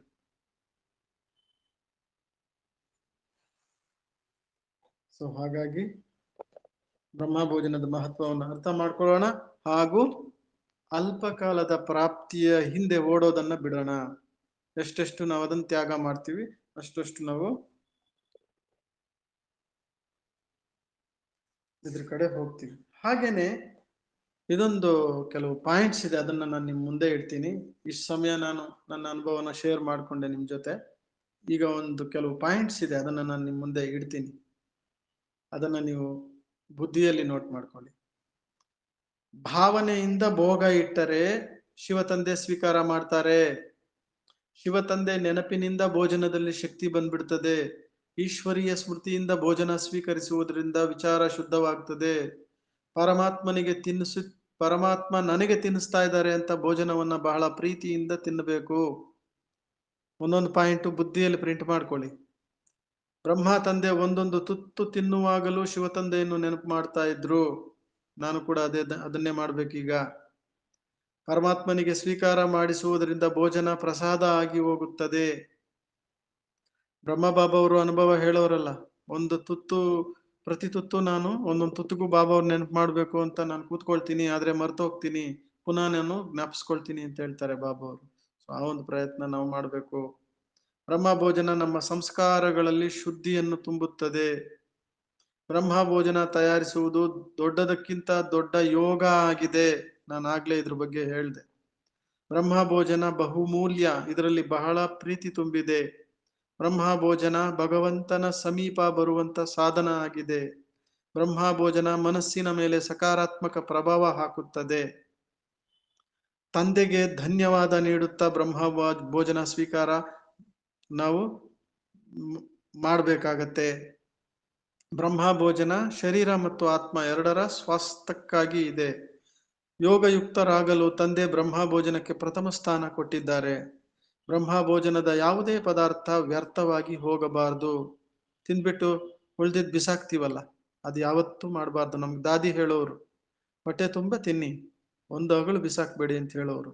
ನಾನು ನನ್ನ ಅನುಭವ ಹೇಳ್ತೀನಿ, ನನ್ನ ಜೀವನದಲ್ಲಿ ನಾನು ಯಾವತ್ತೂ ಒಂದು ಅಗಳು ಕೂಡ ಇದುವರೆಗೂ ಬಿಸಾಕಿಲ್ಲ. ಸೊ ಅನ್ನವನ್ನ ಬಿಸಾಕಬಾರ್ದು. ಬ್ರಹ್ಮ ಭೋಜನದಲ್ಲಿ ಪ್ರಭುವಿನ ಅಸೀಮ ಪ್ರೀತಿ, ಗುಣ ಮತ್ತು ಶಕ್ತಿಗಳು ತುಂಬಿ ಹೋಗುತ್ತವೆ. ಬ್ರಹ್ಮ ಭೋಜನ ತಯಾರಿಸುವ ವೇಳೆ ಮನಸ್ಸಿನ ಮೌನ ಇಡಬೇಕು. ವೃತ್ತಿ ಒಬ್ಬ ಬಾಬನಲ್ಲಿ ಇರಬೇಕು. ಬ್ರಹ್ಮ ಭೋಜನ ಸ್ವಾದವನ್ನು ನೋಡಿಯೇ ಭಗವಂತನಿಗೆ ಇಡಬೇಕು. ನೋಡಿ, ಬ್ರಹ್ಮ ಭೋಜನದ ಸ್ವಾದವನ್ನ ನೋಡಿಯೇ ಭೋಗವನ್ನು ಇಡಬೇಕಂತೆ, ಶಬರಿ ತರ. ಅನ್ನದಾನ ಮಹಾದಾನ ಆಗಿದೆ. ಈ ಸಂಕಲ್ಪದಿಂದ ಬ್ರಹ್ಮ ಭೋಜನ ತಯಾರಿಸಿ. ಭೋಗವನ್ನಿರಿಸುವುದರಿಂದ ಭೋಗ ಇತ್ಯಾದಿಗಳು ದೂರವಾಗುತ್ತದೆ. ಬ್ರಹ್ಮ ಭೋಜನದಿಂದ ವ್ಯವಹಾರದಲ್ಲಿ ಶುದ್ಧತೆ ಬರ್ತದೆ. ಪರಮಾತ್ಮನಲ್ಲಿ ಮನಸ್ಸನ್ನು ಇಡಬೇಕಿದ್ದರೆ ಶುದ್ಧವಾದ ಅನ್ನವನ್ನು ತಿನ್ನಬೇಕು. ಬ್ರಹ್ಮ ಭೋಜನ ತಿನ್ನುವ ಸಮಯದಲ್ಲಿ ಉನ್ನತ ವಿಚಾರಗಳಿದ್ದಾಗಲೇ ನಮಗೆ ಶಕ್ತಿ ಕೊಡುತ್ತೆ. ಬ್ರಹ್ಮ ಭೋಜನ ತನುಮನಕ್ಕೆ ಪರಿಣಾಮಕಾರಿ ಔಷಧಿಯಾಗಿದೆ. ಮಧುಬನದ ಬ್ರಹ್ಮ ಭೋಜನ ಎಲ್ಲರಿಗೂ ಬಹಳ ಸ್ವಾದಿಷ್ಟ ಎನಿಸುತ್ತೆ. ನೀವು ಈರುಳ್ಳಿ ಬೆಳ್ಳುಳ್ಳಿ ಹಾಕಲ್ಲ, ಎಷ್ಟು ರುಚಿಯಾಗಿರ್ತದೆ ಅಂತ ಕೇಳ್ತಾರೆ ನೋಡಿ ಕೆಲವರು. ಬ್ರಹ್ಮ ಭೋಜನ ತಯಾರಿಸುವ ವೇಳೆ ಭಗವಂತನ ಪ್ರತಿ ಸಮರ್ಪಣಾ ಭಾವ ಇರಲಿ. ಸಂಪೂರ್ಣ ಶಾಂತಿಯಲ್ಲಿದ್ದು ಬ್ರಹ್ಮ ಭೋಜನ ತಯಾರಿಸಬೇಕು. ಬ್ರಹ್ಮ ಭೋಜನದಿಂದ ಜೀವನದಲ್ಲಿ ದಿವ್ಯತೆ ಬರುತ್ತದೆ. ಬ್ರಹ್ಮ ಭೋಜನ ತಯಾರಿಸುತ್ತಾ ತಂದೆಯನ್ನು ಎದುರಿಗೆ ಇಟ್ಟುಕೊಳ್ಳಿ, ಆಸಕ್ತಿಯನ್ನಲ್ಲ. ಬ್ರಹ್ಮ ಭೋಜನದ ಶಕ್ತಿಯಿಂದ ಕಠೋರ ವಿರೋಧಿಯೂ ಸಹ ಸಹಯೋಗಿಯಾಗಿ ಬಿಡುತ್ತಾರೆ. ನಾನಾಗ್ಲೇ ಹೇಳಿದೆ, ನಾವು ಯಾವ ರೀತಿ ಭೋಗವನ್ನ ತಯಾರು ಮಾಡಿ ತಿನ್ನಿಸೋದ್ರಿಂದ ಅವ್ರ ಮನಸ್ಸು ಕೂಡ ಪರಿವರ್ತನೆ ಆಗುತ್ತೆ ಅನ್ನೋದನ್ನ ನಾನು ತಮ್ಮ ಮುಂದೆ ಆಗ್ಲೇ ಹೇಳಿದೆ. ಯೋಗಯುಕ್ತ ಅವಸ್ಥೆಯಲ್ಲಿ ತಯಾರಾದ ಬ್ರಹ್ಮ ಭೋಜನ ಜೀವನವನ್ನು ಬದಲಾಯಿಸಿ ಬಿಡುತ್ತದೆ. ಬ್ರಹ್ಮ ಭೋಜನದ ಮೂಲಕ ಹಲವರ ಕಾಯಿಲೆಗಳು ಕೂಡ ದೂರ ಸರಿದು ಹೋಗುತ್ತವೆ. ಬ್ರಹ್ಮ ಭೋಜನ ತಯಾರಿಸುವುದು, ತಿನ್ನುವುದು, ತಿನ್ನಿಸುವುದು ಪದಮಾಪದಂ ಭಾಗ್ಯ ಆಗಿದೆ. ಶಿವ ತಂದೆಯ ಶಕ್ತಿಗಳು ಬ್ರಹ್ಮ ತಂದೆಯ ಮೂಲಕ ಬ್ರಹ್ಮ ಭೋಜನದಲ್ಲಿ ಸಮಾವೇಶವಾಗುತ್ತದೆ. ಬ್ರಹ್ಮ ಭೋಜನ ತಯಾರಿಸುವ ವೇಳೆ ಮೊಬೈಲ್ನಿಂದ ದೂರವಿರಿ, ಇದು ಇಂಪಾರ್ಟೆಂಟ್. ಲೈಟ್ ಮೈಟ್ ಸ್ಥಿತಿಯಲ್ಲಿದ್ದು ಬ್ರಹ್ಮ ಭೋಜನದ ಭೋಗವನ್ನಿಡಿ. ಬ್ರಹ್ಮ ಭೋಜನ ತಿಂದ ಮೇಲೆ ಮತ್ತೇನು ತಿನ್ನುವ ಇಚ್ಛೆಯೇ ಇರುವುದಿಲ್ಲ. ಶರೀರಕ್ಕೆ ಎಷ್ಟು ಅವಶ್ಯಕತೆ ಇದೆ ಅಷ್ಟೇ ಭೋಜನ ಕೊಡಿ, ಅಧಿಕ ಬೇಡ. ಬ್ರಹ್ಮ ಭೋಜನ ಭಗವಂತನ ನೆನಪಿನಲ್ಲೇ ತಯಾರಿಸಿ, ಅನ್ಯ ಯಾರದೇ ಸ್ಮೃತಿ ಬರಬಾರ್ದು. ಬ್ರಹ್ಮ ಭೋಜನ ತಯಾರಿಸಿ ತಿನ್ನುವುದರಲ್ಲಿ ಮನೆಯಲ್ಲಿ ಶಾಂತಿ ಖುಷಿ ಬರುತ್ತದೆ. ಬ್ರಹ್ಮ ಭೋಜನವನ್ನು ಸರಿಯಾಗಿ ಕರಾರುವಕ್ಕಾಗಿ ಬಹಳ ಶುದ್ಧತೆಯಿಂದ ತಯಾರಿಸಿ. ನೆನಪಿನಲ್ಲಿ ತಯಾರಾದ ಬ್ರಹ್ಮ ಭೋಜನ ಅಮೃತ ಸಮಾನವಾಗಿದೆ. ಪ್ರಭು ಪ್ರೀತಿಯಲ್ಲಿ ತಯಾರಾದ ಬ್ರಹ್ಮ ಭೋಜನವನ್ನೇ ಸ್ವೀಕರಿಸಬೇಕೆಂದು ಮಮ್ಮವರು ಕೂಡ ಹೇಳ್ಕೊಡ್ತಾ ಇದ್ರು. ಪವಿತ್ರತೆ ಬ್ರಹ್ಮ ಭೋಜನದ ಮೊದಲ ಅತಿ ಅವಶ್ಯಕ ನಿಯಮ ಆಗಿದೆ. ತಂದೆ ಬ್ರಹ್ಮ ಭೋಜನ ತಯಾರಿಸುವಲ್ಲಿ ಜಾತಿ ಧರ್ಮ ನೋಡದೆ ಆತ್ಮದ ಪವಿತ್ರತೆ ನೋಡ್ತಾ ಇದ್ರು. ಬ್ರಹ್ಮ ಭೋಜನದ ಮೂಲಕ ತಂದೆ ಮಕ್ಕಳ ಸ್ಥಿತಿಯ ಪರೀಕ್ಷೆಯನ್ನು ತೆಗೆದುಕೊಳ್ಳುತ್ತಿದ್ರು. ಹಾಗೇನೆ ತಮ್ಮನ್ನ ಅನ್ನಪೂರ್ಣ ದೇವಿ ಎಂದು ತಿಳಿದು ಬ್ರಹ್ಮ ಭೋಜನವನ್ನು ತಯಾರು ಮಾಡಿ. ನೆನಪಿನಲ್ಲಿ ಬ್ರಹ್ಮ ಭೋಜನ ತಿನ್ನುವುದರಿಂದ ಶಕ್ತಿಶಾಲಿ ವೈಬ್ರೇಷನ್ ನಿಮ್ಮಿಂದ ಹರಡ್ತದೆ. ಹಾಗೆ ಬ್ರಹ್ಮ ಭೋಜನ ಎಲ್ಲ ದುಃಖಗಳ ನಿವಾರಣೆಗೆ ಏಕಮಾತ್ರ ಆಧಾರ ಆಗಿದೆ. ನೀರನ್ನು ಶಿವತಂದೆಯ ನೆನಪಿನಲ್ಲಿ ಕುಡಿಯಿರಿ. ಬ್ರಹ್ಮ ಭೋಜನ ಎಷ್ಟು ಶುದ್ಧಿಯಿಂದ ತಯಾರಿಸುತ್ತೇವೆ, ತಂದೆ ಅದರಂತೆ ಉತ್ತರ ಕೊಡ್ತಾ ಹೋಗ್ತಾರೆ. ಬ್ರಹ್ಮ ಭೋಜನ ಸ್ವೀಕರಿಸುತ್ತಾ ಶಿವ ತಂದೆಗೆ ಪದ್ಮಾಪದಂ ಧನ್ಯವಾದ ಹೇಳಬೇಕಾಗಿದೆ. ನನ್ನ ಜೀವನ ಪರಮಾತ್ಮ ಪಿತನ ಭೋಗದಿಂದಲೇ ಪರಿವರ್ತನೆ ಆಗಿದೆ ಮತ್ತು ದಾನದಲ್ಲಿ ದೊರೆತ ಧಾನ್ಯದ ಕಣವು ವ್ಯರ್ಥ ಆಗೋದಿಲ್ಲ. ಸೊ ಭೋಗವನ್ನಿಡುವಾಗ ಅಶರೀರಿ ಸ್ಥಿತಿಯ ಅನುಭವ ಆಗ್ತದೆ. ಆ ರೀತಿ ಪ್ರೀತಿಯಿಂದ ನಾವು ಭೋಗವನ್ನ ಇಡಬೇಕು. ಇದಿಷ್ಟು ಕೆಲವೊಂದು ವಿಚಾರಗಳನ್ನ ನಾನು ಇದು ನೋಟ್ ಮಾಡಿದ್ದಿತ್ತು, ಅದನ್ನು ನಿಮ್ಮ ಮುಂದೆ ಇಟ್ಟೆ. ಜೊತೆಗೆ ನನ್ನ ಸ್ವಂತ ಅನುಭವವನ್ನು ಶೇರ್ ಮಾಡ್ಕೊಂಡಿದ್ದೀನಿ. ಸೊ ಹಾಗಾಗಿ ಬ್ರಹ್ಮ ಭೋಜನಕ್ಕೆ ಸಂಗಮ ಯುಗದಲ್ಲಿ ಇಷ್ಟೊಂದು ಮಹತ್ವ ಇರುವಾಗ, ಒಂದು ಬಾಬಾ ಅವರಿಗೆ ಭೋಗ ಇಟ್ಟು ಸ್ವೀಕಾರ ಮಾಡೋದು ಒಂದೇ ಅಲ್ಲ, ನಾನು ನಿಮ್ಗೆ ವಿಚಾರಗಳು ಇದುವರೆಗೂ ಶೇರ್ ಮಾಡ್ಕೊಂಡ ಹಾಗೆ ಬರೀ ಬ್ರಹ್ಮಭೋಜನ ಬಾಬಾ ಅವ್ರಿಗೆ ಸ್ವೀಕಾರ ಮಾಡಿಸೋದು ಒಂದೇ ಅಲ್ಲ, ಅದರಲ್ಲಿ ಸಂಪೂರ್ಣ ಸಾತ್ವಿಕತೆ ಇರಬೇಕು, ರಾಜಸಿಕ ಆಹಾರಗಳಿರಬಾರ್ದು. ಒಂದು ಸಂಪೂರ್ಣವಾಗಿ ಬಾಬಾ ಅವ್ರಿಗೆ ಭೋಗವನ್ನು ಸ್ವೀಕಾರ ಮಾಡಿಡಬೇಕು, ಅದರಲ್ಲಿ ಸಂಪೂರ್ಣ ಸಾತ್ವಿಕತೆ ಇರಬೇಕು, ಹಗುರವಾದ ಆಹಾರ ನಾವು ಸ್ವೀಕರಿಸಬೇಕು. ಎಷ್ಟು ಸಾಧ್ಯನೋ ಅಷ್ಟು. ಒಪ್ಪತ್ತುಂಡವನು ಹೇಳ್ತಾರಲ್ಲ, ಅದು ಒಪ್ಪತ್ತುಂಡವನು ಯೋಗಿ, 2 ತುಂಡವನು ಭೋಗಿ, 3 ತುಂಡವನು ರೋಗಿ, 4 ತುಂಡವನು ಹೊತ್ಕೊಂಡೋಗಿ ಅಂತ ಅದು ಹೇಳ್ತಾರೆ ಎಲ್ಲ ಕಡೆನು. ಸೊ ನಾವೀಗ ಯಾರು ಯೋಗಿಗಳಲ್ವಾ? ಸೊ 9 ಊಟ ಮಾಡಿದ್ರೆ ಸಾಕಾಗಿದೆ ನಮ್ಗೆ. ಹಾಗೇನೆ ನಾನು ಆಗ್ಲೇ ತಿಳಿಸ್ದಂಗೆ ಸತ್ಯುಗಕ್ಕೆ ನಾವು ಹತ್ರ ಹೋಗ್ತಾ ಇರೋರು. ನಾವು ಎಷ್ಟೆಷ್ಟು ನಾವು ಸತ್ಯುಗಕ್ಕೆ ಹತ್ರ ಹೋಗ್ತೀವೋ ಅಷ್ಟೆಷ್ಟು ನಮ್ಮ ಆಹಾರ ಶುದ್ಧ, ವಿಚಾರ ಶುದ್ಧ ಆಗ್ತಾ ಹೋಗ್ಬೇಕು.